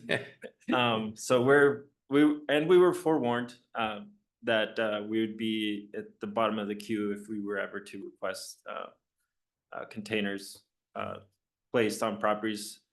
I have offered them to a couple people, and I'm not 100% certain that they would actually put them to good use. So I haven't actually gone through with That's the hard part. Yeah, it's I'm still waiting for that person that's extremely motivated to clean up, and I would definitely go above and beyond. But some of these property owners are just even with the vouchers are a perfect example. Even with vouchers, they would still find an excuse or another to not follow through. I think another difference this year is because of the wet spring. But he's had so many more failed septic systems than normally, and so there's been less of the litter nuisance trash and more focus on the public health issues So I know that's taken a lot of their time, and thanks to public health and environmental health, they've been a big help Absolutely. on that as well. So, and one thing, When these septics fail, why are they failing? I mean, is this something that they just haven't sludged the tank in 10 years, or is this the ground is now? So ultimately, these septic systems are really designed to take your septic and then transfer the solids into one container and then the water into your field. Like Rob said, we had a very wet winter and are still experiencing some of that moisture. And from my understanding, the soil eventually just can't retain enough water. So that's part of the failures. Is when you're introducing water from the drain field into the soil that's already wet, it creates its own set of issues. And then I think a lot of it just has to do with maintenance from the property owners. They weren't really instructed on how to maintain their septic systems when they either bought a property or essentially is And that's just just like it. I can maintenance. understand they didn't get them pumped or didn't maintenance them or something. But when you run into those that the leach fields are not draining because the soil's too contaminated, and I'm, might be asking to speak for the health department here, but you might have some knowledge in the situation. If the leach field just isn't draining because the soil's saturated, what do they do about that? Do they tell you got to put in a new tank, bigger leach lines, or just wait until the soil's dry enough and then it's working fine? And what's normally the fix? It's usually not an issue. Like, let's say you have one drain line that's failing or two, right? When you have a dry season, just that one drain line operating will be enough to not really present a failure. But when you have more water introduced, then those failures become apparent because you have now you have the drain lines that weren't working. Now it's become apparent just because it's and in terms of what environmental health would require, we'll leave that up to them Right, about when they, And yeah. usually the drain lines, when they have a repair, when they're, from my understanding at least, when they're installed, there's an installation site and then there's a repair site. So the drain lines are essentially consumables. They will fail at one point. So those drain lines will have to be replaced and set in another place on the I property. thought I was kind of questioning whether they could tack on to existing lines and go a different direction or not. So there's reserve requirements, and septic systems are usually only designed to last for 30 years. And then you've got to move, that's why there's a reserve area, and go in and rebuild it. So the issue is other counties like Clark County and some of the bigger counties have an entire department set up where they verify that you're doing maintenance and pumping every 3 to 5 years and you're on a schedule. And we will likely have all of that very shortly with the changes in the code. So every time a property is sold, there's going to be a whole maintenance program that's going to it's going to add costs to the end users, but it's on its way. Speaking of which, mine was pumped 7 years ago, so it probably is due. Yeah, usually the recommended is 5 years. But of course it depends on usage and how much people are in your house. Well, it used to be 10 years and it's like 3,000 mile oil changes, so we won't go there, so. Yeah. Yeah, and then I'll throw out some praises. I know I haven't done an update in like 2 months. I don't know. We haven't missed you. Yeah, apparently. My vehicle broke down. It had probably been since my last update, and I do want to shout out to Alyssa and Leanne for helping me go and find a replacement vehicle and get me back on the road fairly quickly. So I do appreciate you guys. And then as of recently, my replacement vehicle, I had a blowout, and on my way back, I was limping. I saw the Ford Explorers that the sheriff's office has in their surplus lot. And I asked the sheriff if I could, take some tires off of his surplus vehicles, just to, pinch some pennies and dimes. I know we're on a crunch, and so I want to, the sheriff didn't have to, he has no, I don't follow him or anything, but he was willing to do that, and I do appreciate it. So you just swapped the tires that needed replaced off of yours and put the good tires off the surplus on yours. That just, Every damn taxpaying citizen should be proud of that right there. I swear to God. yeah. And the sheriff's office didn't have to help me, which is one of the reasons why I bring it up. Is I really, it was just an idea, same lug pattern, same tires. I mean, it just made sense to me. But again, he didn't have to agree to it. So I did say, do you need it towed? And he said he'll never tow that vehicle ever again, as long as he lives. last time I had a vehicle towed, Dan. Yeah, it didn't go well. Your tow bill was huge. So, yeah, but we appreciate the sheriff letting us do that, save some money. And then Scott, with the plan department, he always praises my department, so I appreciate that, and I'll send him some praises back.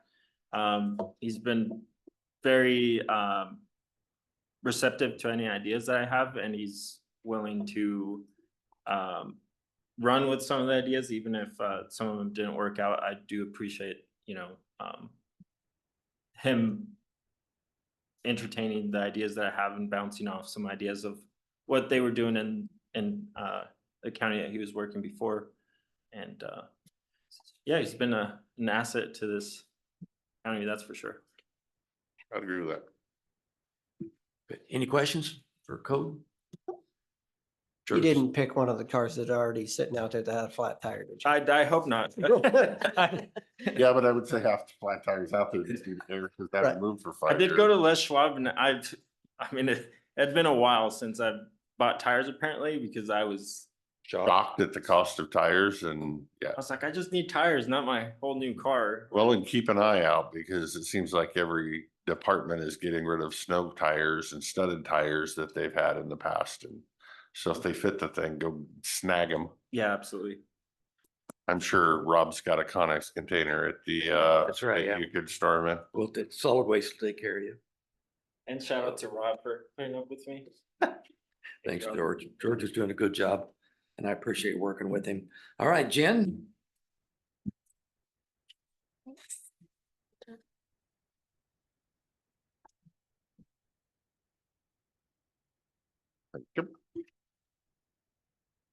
Thank you.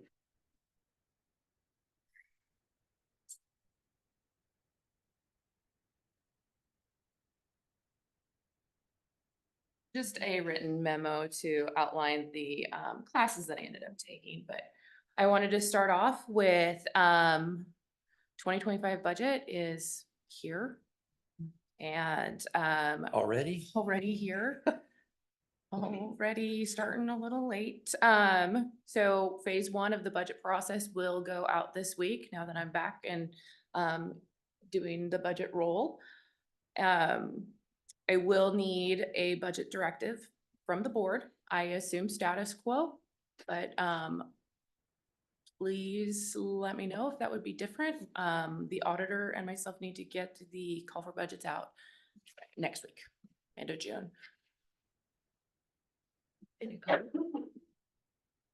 Status quo? Good. Okay, I will roll with that. The second supplemental, the requests are due to me from departments and elected offices on July 12th. And then I just returned from the Government Finance Officers Association, GFOA, 118th annual conference. Been doing this work for 118 years. It's kind of mind blowing. There were over 7,000 attendees that included exhibitors and those presenting. I was able to claim just shy of 20 CPE credit. Joined a couple GFOA groups, the Small Government Forum and the Women's Public Finance Network. I attended 2 networking and social events that provided me with great resources. One being the Director of Office Management and Budget, as well as she's also a CPFO, which I'm currently working on my own. And she's on the GFOA budget committee. She's out of Fort Lauderdale, Florida. I, at random, ran into Annette Schuffenauer, and Jody Costello. Annette is the Chief Legal Officer with the State of Washington's Healthcare Authority. And when she asked me where I was from, and I told her, she knew exactly who I was because of the email I sent the Healthcare Authority of the 90-day waiver. So along our way on a shuttle bus to our networking social event, we solved some problems related to that 90-day waiver program, and some questions that were had. Should inmates be housed at an ORCOR across state lines in any capacity? So she's getting me a formal response in an email, she said when she got back. And then I think you should tell them what she said when you told her where she goes, "You're that email." oh, you're the Oh, email. you're the email. She did. She complimented the email being well written. But all the way to the top. Yep, she said it was in her inbox and she apologized that nobody's responded yet, but she would give me that. And we talked through it and said that she didn't see an issue. Then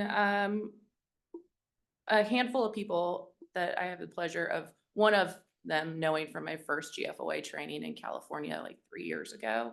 And they're all from Mecklenburg County, North Carolina. So it's always interesting to hear how those finance departments, how those budget departments, grant departments, how they all function and run and operate through all the different, and how counties are just structured differently in different parts of the nation.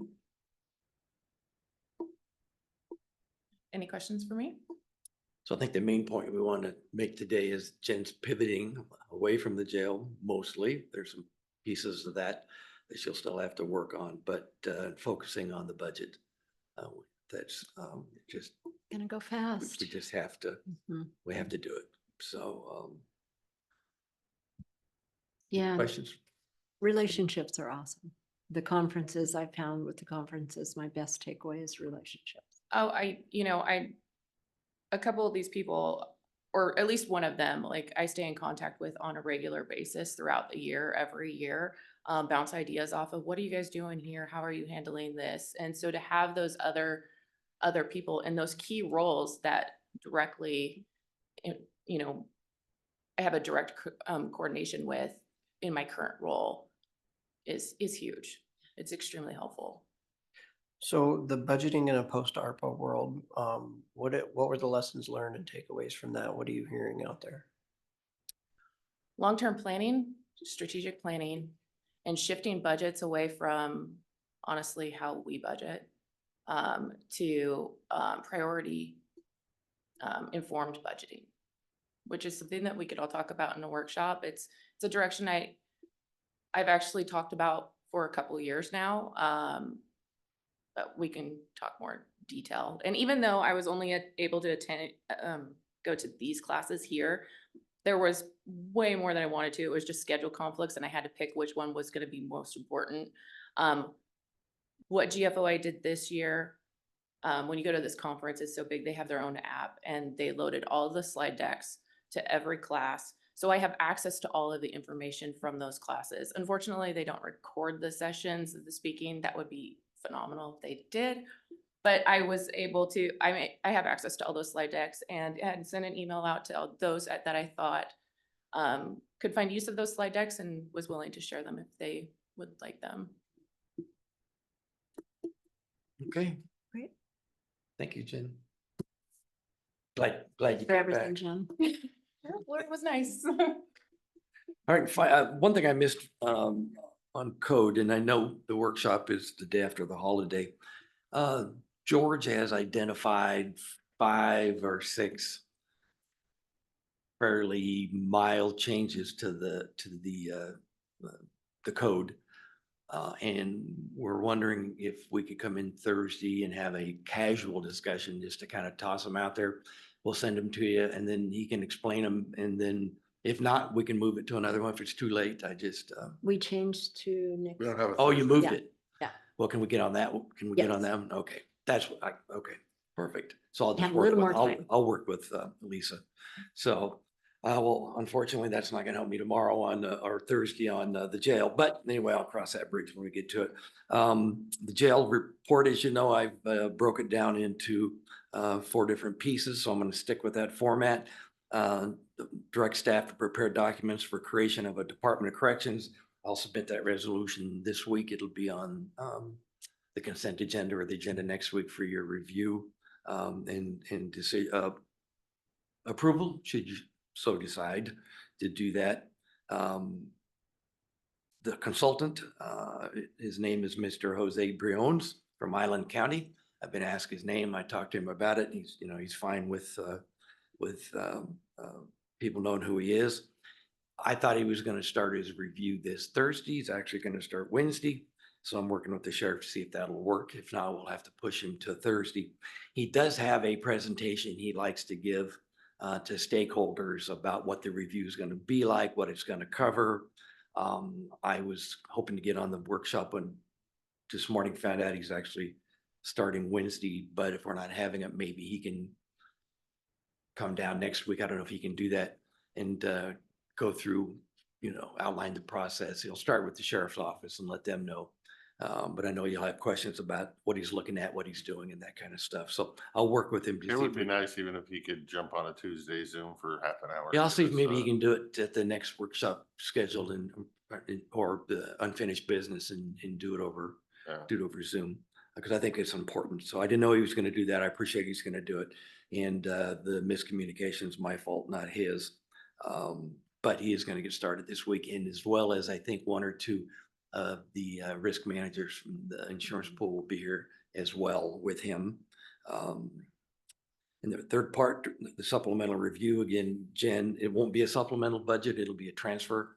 And Jen and the finance folks the finance committee will work on that and are working on that. And the final piece, the interim position, I've contacted someone in Oregon and asked them to post information on their professional listserv, looking for somebody willing to work on a contract basis. I've talked to Mr. Briones about the state of Washington and ask him to get the word out.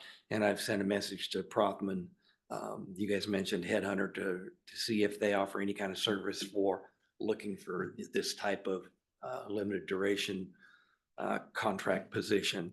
So, so we're working on that as well. So again, we just keep slowly starting the momentum to work in that direction. And again, the resolution will just be to create the department. It won't have an org chart. It won't have the budget. It won't have all the pieces we normally would put together, but it'll actually start and then we'll populate it as we go. And so should have that next week. So that's the jail update. Any questions about that? Questions? No. Okay. I think that concludes it for That was easy. my department update. Thank you. Thank you. Everybody's been busy.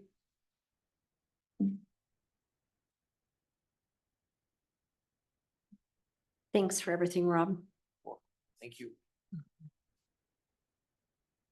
Okay.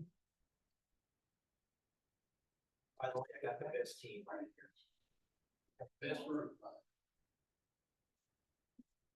Not you two.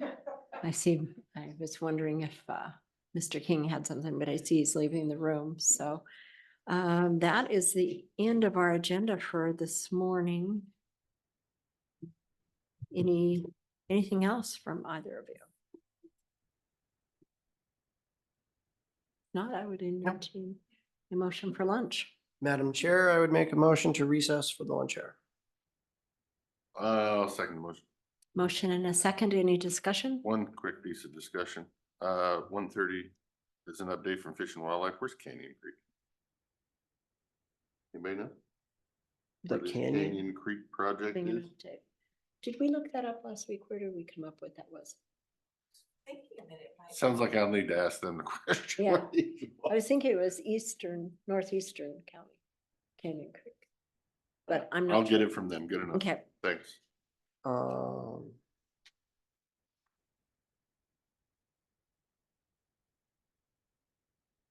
Upper Klickitat.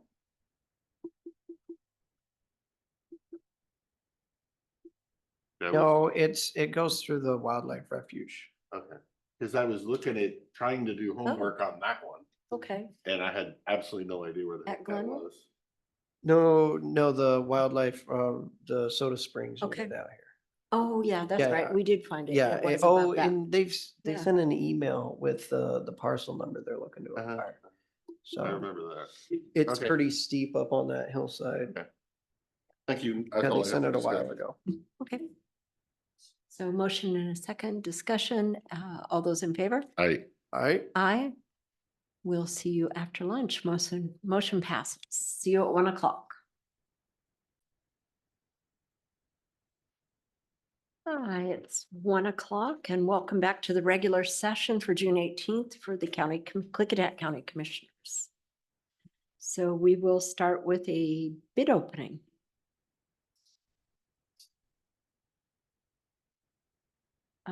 Department of Emergency Management RFP for public safety radio site, security cameras, procurement and installation. And do we need a staff overview or just? I go don't for it? think. Does Just go staff for want to give an overview? Nope. All right. Speaks for itself. Easy today. We have one bid and our bid is from Day Wireless Systems, 417 East Broadway, Moses Lake, Washington. One bid makes things a little bit easier as long as it's, not $17 million or something. Thank goodness for me. Yep, I do the paperwork. As long as it's reasonable. Uh-huh.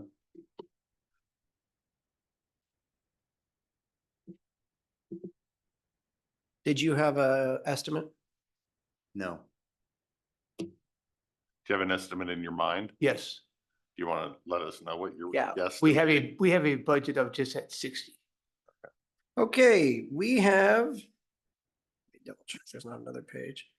That's always best for transparency, so we know Yeah. what we're thinking. The of. overall subtotal for the pricing system is $82,385.74. Madam Chair, I would move to send this back to emergency management for further review, and I can get it back. Okay. Do you need to see it then? No, but I will second send it back for review and opinions. Is it okay if I approach? Yes, motion and a second. Any discussion? All those in favor? Aye. Aye. Thank you. Thank you, guys. How do you get in the camera business? The install business, that ain't even the hardware, huh? It's just installing? No, the hardware is pretty expensive too.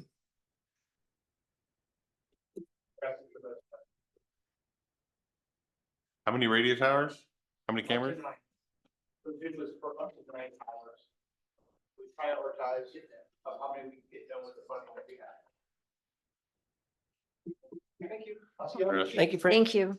So next public meeting, boundary line adjustment, BLA 2024-01 applicant Judith Harvey. Yes, so this is a boundary line adjustment. Number BLA 2024-01 is a proposal to adjust the common property line between parcels 03102421170400 and 03102421170200 off of Northwest Loop Road. The proposed boundary line adjustment is located within a portion of Section 24, Township 3, Range 10 of the Willamette Meridian, Klickitat County in the White Salmon vicinity. The administrative review of the boundary line adjustment has been completed. Signatures have been obtained by the Road, Health, Planning Departments, and the Treasurer's Office. All conditions attached to preliminary approval have been met. If the board finds it is in the public's interest to approve the boundary line adjustment, motion needs to be granted needs to grant final approval for BLA 2024-01. Great. Any questions? I have no questions, ma'am. I have no questions either. That was an easy one. Do we need a motion? Yes, ma'am. Madam Chair, we have before us the approval of boundary line adjustment BLA 2024-01. Applicant is Judith Harvey. My motion is to approve. I'll second the motion. Motion and a second. Any discussion? Hearing none. All those in favor? Aye. Aye. Aye. Motion passes. Thank you.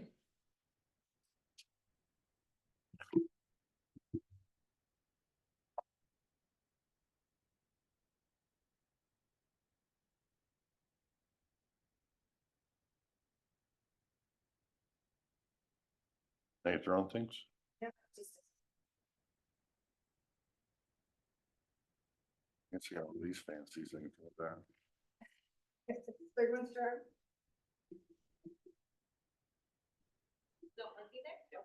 Wow. Okay. Do you want to borrow?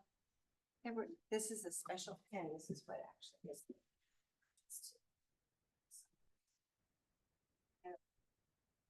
I know, but it types so fine, you can't put John Hancock.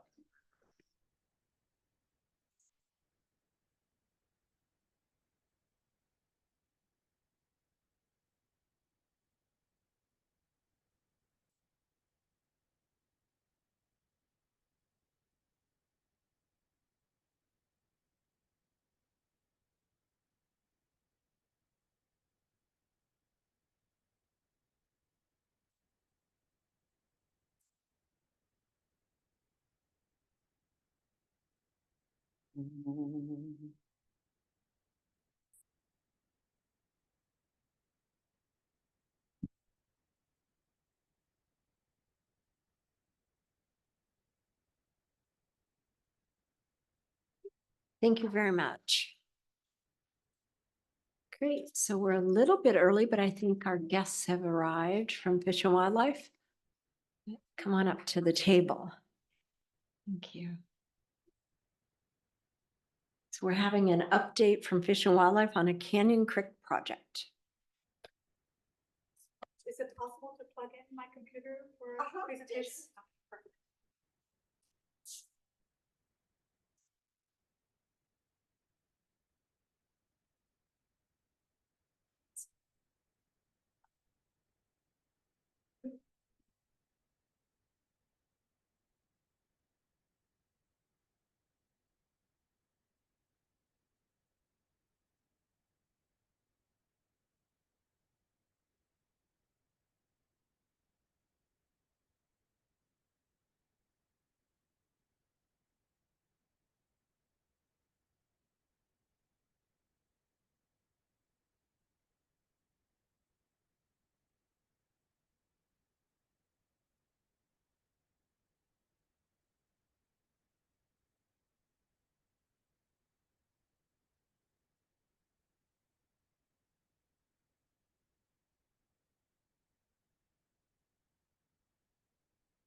Oh, do you have Ryan's? What's it like? What's the difference? The It's pen? the needle Okay. point. Is yours finer? And it's probably less No. fine because I push heavy. It says needle tip. What is Try this one. it? It won't say needle tip. And yours is fine. You'll see, it's. Sorry, we're comparing pens, why? It's all right. So Do that, I important. just looked over the one sticking out, I'm like, yeah, that's different. Yeah, I just got it out of the box in there. For some reason, it's not showing on the screen. There it goes.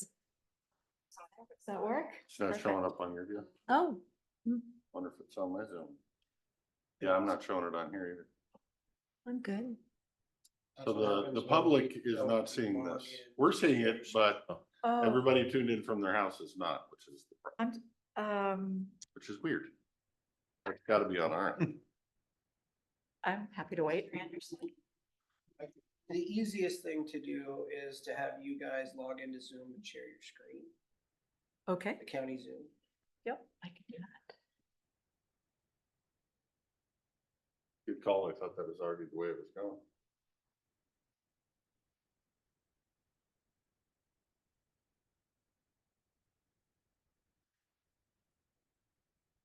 But I just need the login information. Yeah, just go to Zoom and then I'll give you the code. Well, no, I mean, the Wi-Fi here. Oh, There yeah, it is. There you go. Okay.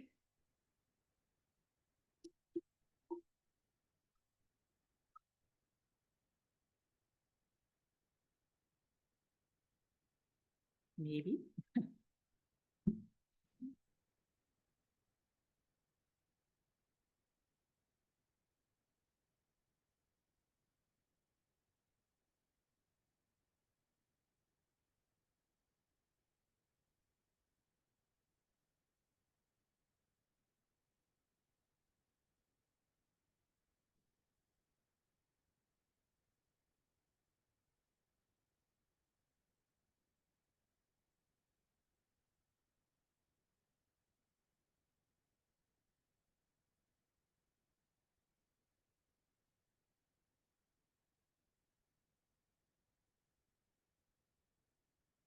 Gonna do the timber caucus meeting, or are you doing the?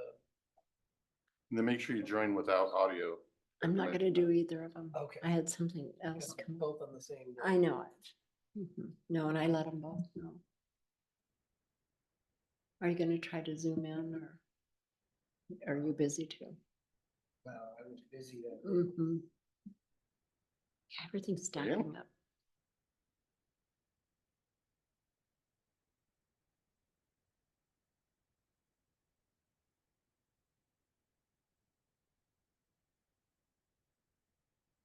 How do you join without the computer audio? Just join, You just close that out. close that out.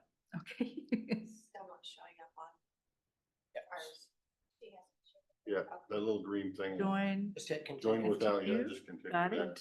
Yes. And then continue there, and then the little green box at the bottom to share your screen, and then Okay. you'll choose which one you want to share. There you go. Share. Bada bing. Bada bing. You're now sharing on mine. All right. And then to move forward is just the regular way? No? Go up to slideshow. Oh. Okay. All right. Excellent. Thank you so much. Sorry for the delay. Good No, thing you we were a did little good. early. Commissioner Zoller, Anderson, and Christopher, we really appreciate having us here. My name is Sandra Yonker. I'm the Wildlife Program Manager for Southwest Washington with the Washington Department of Fish and Wildlife, which is Klickitat, Skamania, Clark, Wahkiakum, Colleton, and Lewis counties. And with me, Yeah, and I'm Darren Hoswell. I'm the Assistant Regional Wildlife Program Manager, so same counties that Sandra mentioned. and our regional director, she is new, and we were hoping to have her here, but unfortunately she's sick, but she said she would join online. So I don't know, Ryan, if you're online, if she can be made, unmute her. unmute her if she's there. Ryan Salee, Sallee.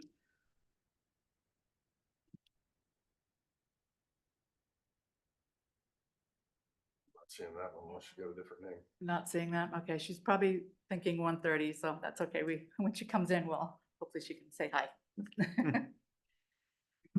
I'll All keep an right. eye on the Okay. list there, we don't see her when she pops up. So WFW has applied to the Washington WRP RCO grants for acquisition of Canyon Creek. And a couple of months ago, we sent you a packet with information, just a little bit of an overview and a couple maps. So I just want to go through that with you here today. And part of the RCO process is to have this opportunity to confer with county commissioners and city officials about the acquisition and the fact that we are in the process of submitting a grant to acquire the parcel.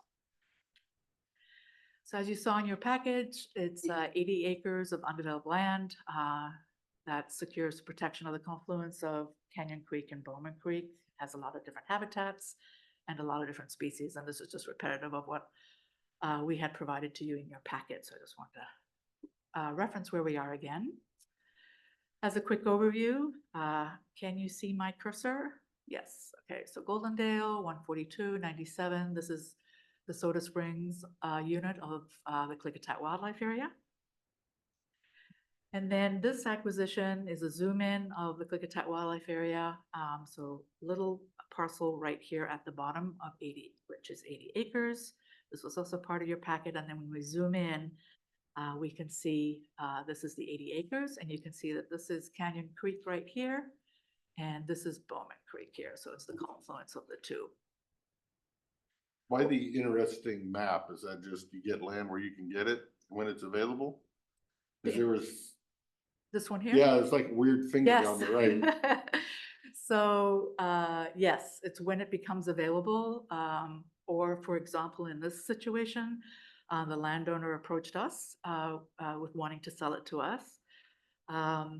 And so that's why we're going after this particular parcel, and the fact that it's key with it being adjacent to the current wildlife area. What also makes it really unique is just sort of an overview. Here you can see this is the parcel, the 80-acre parcel, the Klickitat Wildlife Area, which is WDFW.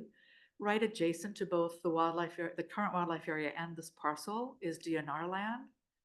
And again, here to the south, again here, and then these blue parcels are Columbia Land Trust lands. And then we also have the Klickitat Land Preservation also has some property. So what makes the parcel unique is the fact that it allows for this connectivity and continuity and conservation. So not only, as we all know, water is a rare resource in this county. So protecting the water resources, allowing that connectivity with conservation partners, whether that's DNR, KLP, or Columbia Land Trust. So that's what makes it really unique. And the fact that the landowner approached us, it just makes a good case for conservation to pursue this. Also, the property is beautiful if you've been out there, and the current landowner has not developed this particular property that we're looking at now, this 80 acres. He has indicated to us this parcel right next to it, that he is also interested in, that if we would be interested in purchasing it, but he's not ready to do that at this time, maybe in a future date. So if that occurred, then that would put this all into conservation, which is a benefit, as well as obviously recreational access as well, and just having that connectivity. So So does any of this have home sites that are like at least old and not lived in anymore, or were there just no home sites that you know of? Not that we know of. This particular, the 80 acres does not have any buildings or infrastructure on it. This parcel that's next to it I don't think they're homes, but they're like barns or Small cabin. Small cabins and stuff like that. Yeah. So again, the uniqueness is the water protection, the confluence of that of those two rivers, and they are lead to obviously the Klickitat and then the Columbia, right? So important there. So part of this process of having this opportunity to talk to you is to ask for questions that you might have or any kinds of concerns. And when I sent out the package to you, Commissioner Anderson sent back some questions already. So I just posted these up here that we can start on those if that works for you, and then I'll just keep notes on adding to them any other questions that you might have. So the likelihood of it being developed, like you said, as we saw on that one map, it's definitely surrounded by the Canyon and Bowman Creek, and the public road, Zelensky Road, is the closest public road to it. The fact that the landowner right now is looking to us to purchase it, I think that they don't want to have it developed, is why maybe that I don't know their reasoning, but so I don't think it's going to be developed if this occurs. If we aren't the purchasers, who knows what might happen to it. It is a beautiful piece of property, so can't really answer it 100%. If we move through this way, I don't, obviously we're not going to develop it, but if it doesn't go through with us, then obviously it's open to anything. The property, as far as we know, does not have any access easements. The current landowner does have an easement or a right of entry over our property to get to his property. So the way to his property is through the wildlife area. And he has a right of entry to do that. So that's the access. And then the next two questions are, you know, is this the highest need in the area for acquisition or just one that's available? It's kind of both. We're always looking for making sure that we can ensure connectivity and conservation opportunities, and it's become available. So it kind of fits both of those questions. And then the Klickitat Wildlife Area has a plan, and yes, any kinds of acquisitions adjacent to the current wildlife area boundaries on any of the units are always of interest. And the unique part of this is that it has these other public or conservation lands around it, so it becomes nearly like a little in-holding if it stays there. So we're always interested in those opportunities as well. Does that answer your questions, Commissioner Anderson? Yep. Excellent. Are there any other questions or concerns that you might have? No concerns. Questions. You said 80 acres, right? Yes. What is the asking price? We don't know yet. We have to have it appraised before we can do that. What do you historically, do you pay? How does that normally work with you guys? You have to pay what's appraised value? Yes, so the state cannot pay anything above appraised value, so. That was the question I was going for. Yeah, so yeah, whatever it's appraised for is what we can offer. Either that or I, got 20 acres that's close. It's only about 10 miles away, but you can acquire that. Well, let me just quickly add that in here.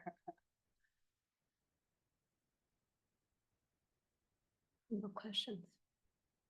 And then all of this is going to be open to foot access. You said there's a road in going to the people that own it now. Is there a road in for the public to get in there deep into some of that canyon stuff far off the road? So currently, you can see on this property, which is adjacent, which is the same landowner, there is a road into this property, but it stops here, right there. So. Right, that I'm we- looking at like public access and people want to drive back in there and hunt the canyon for deer or something. Can they get in there without walking all the way through your property from the? Right now, it would be walking, given that we don't own that road. Yep. If hopefully in the future, the other parcel is also offered to us for purchase, then that would change a little bit. At least allow mountain biking or something back there? Yep. Yep, definitely. Anything on horses, foot, bikes, bicycles, I should say, not motorbikes. Non-motorized. Nothing type stuff. motorized, yeah. No, perfect. Is Canyon Creek seasonal? No. Okay. Yep, that's why it's so, both Bowman and Canyon Yeah. Creek are really unique water sources and are available year round for That area, wildlife, yeah. fish and wildlife, yeah.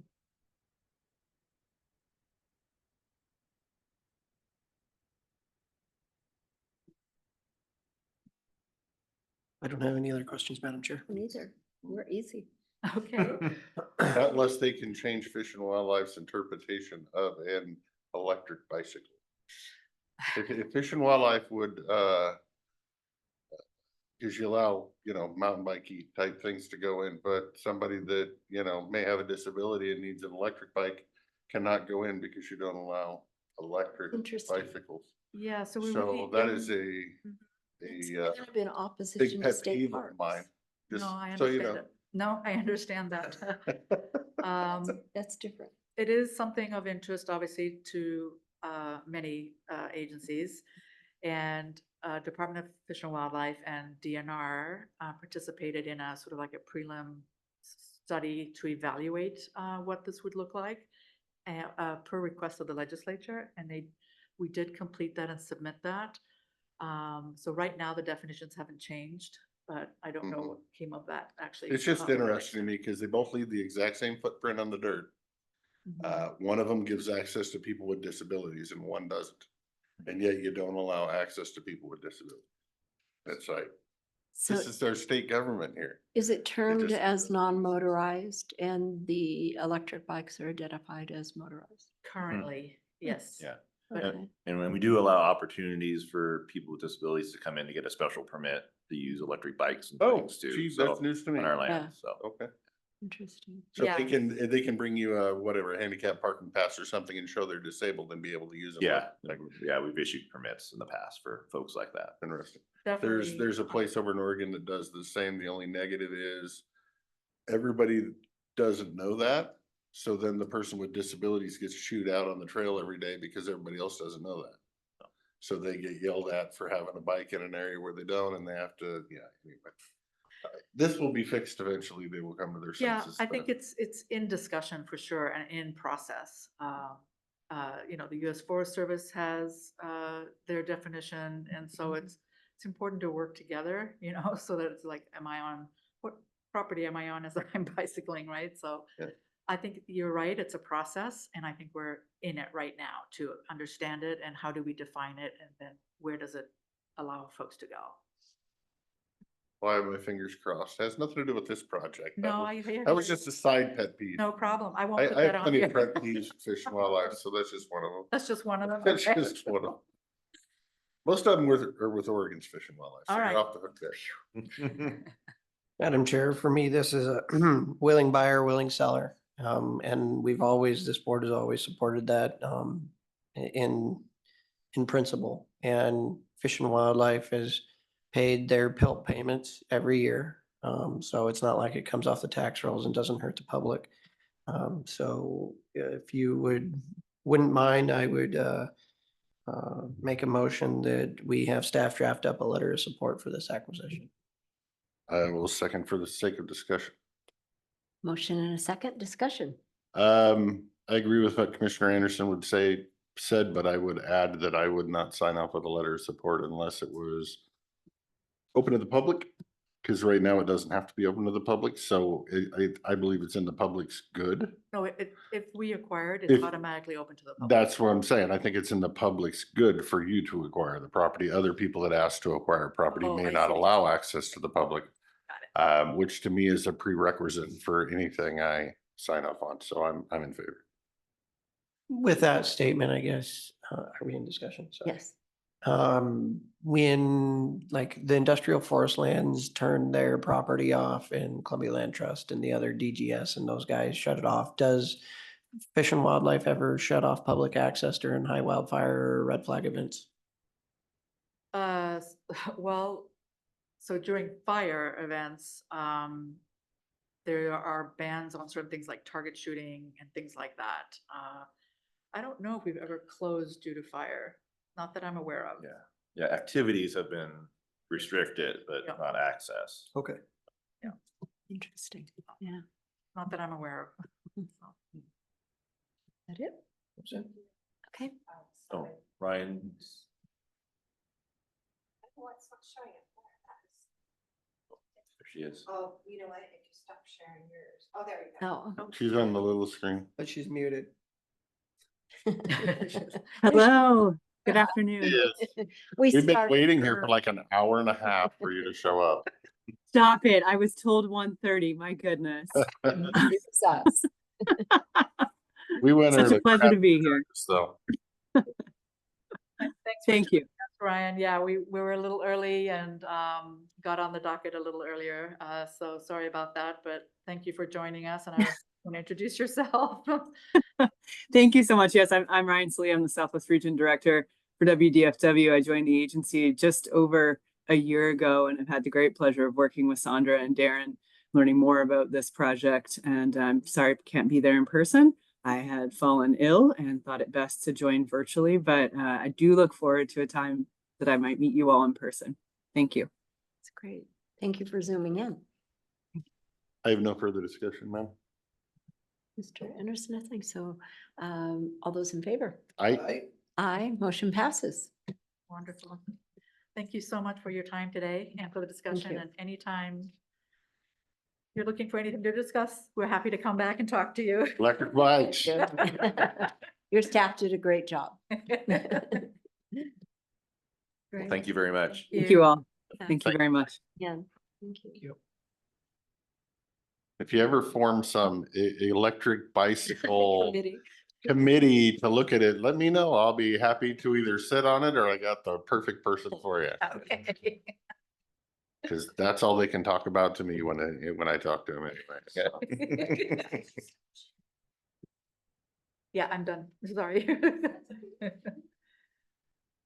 Everything, this mouse has got a life of its own. That's all I can say. Where did you guys come from? Richfield, with our Okay. offices in Richfield, yep. So, and what I'll do as well is I'll do a summary and we have a form and I'll just share that with you so that you have that for your records as well. If that's. Thank you. Do you want us to draft the letter of support or do you want to send us over a base copy kind of thing or with your wording on it? Do you have a preference? You can do that, that's fine. Yeah, Okay. we don't have a template, so Okay. whatever you like to write. Template, that was the word I was looking for. Yeah, anything you like, and you can just Okay. send it to me. I'll put it up on the RCO with the application. So thank you so much for your time. Hey, Ryan. Good to see you as always. Thank you. Thank you. Bye.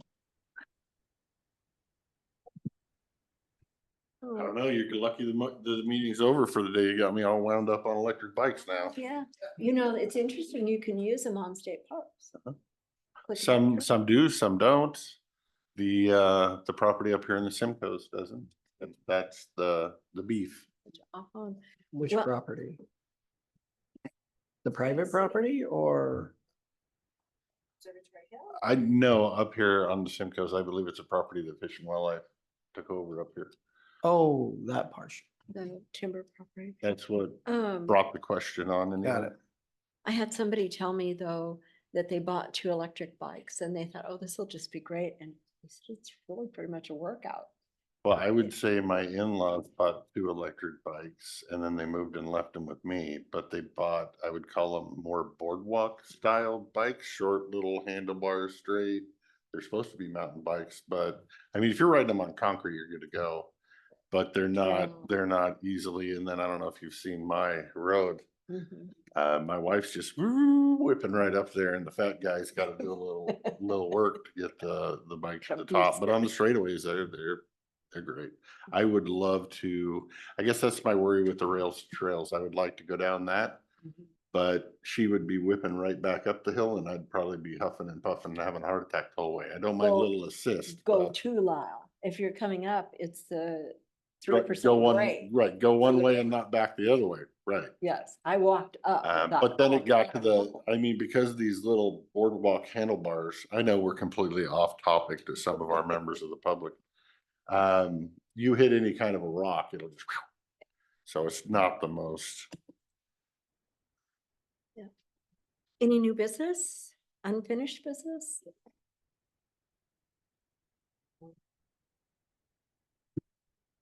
Oh, I did send an email out to all of our directors. Inquiring about staffing at lunch and advising them that we're gonna hold a meeting later. That they're more than welcome to attend. But it also says that it's not, they can send you a copy if you want, I included them. That it's not aimed at elected officials, but if elected officials want to participate, they can, but this is not telling them what to do. So, and then I sent that to all of our department directors. I sent it to BOCC. No, I don't have anything either today. Don't have anything either. Radio, we have radio Thursday, so we're all just calling in from our phones now, I'm assuming. And then just wanted to make the note that county offices will be closed tomorrow for Juneteenth. If you're ready for a motion. Yes. Madam Chair, I would make a motion that we adjourn the regularly scheduled meeting, noting that there will not be a workshop on Thursday and that all 3 commissioners will be participating in a KLCK radio interview at 8:05 a.m. on June 20th, 2024. I'll second the motion. Motion and a second. Any discussion? Hearing none. All those in favor? Aye. Aye. Okay, I'm gonna hide my pen now. Did you say aye? Aye. You eyed. Okay. So Thank you all for motion tuning in.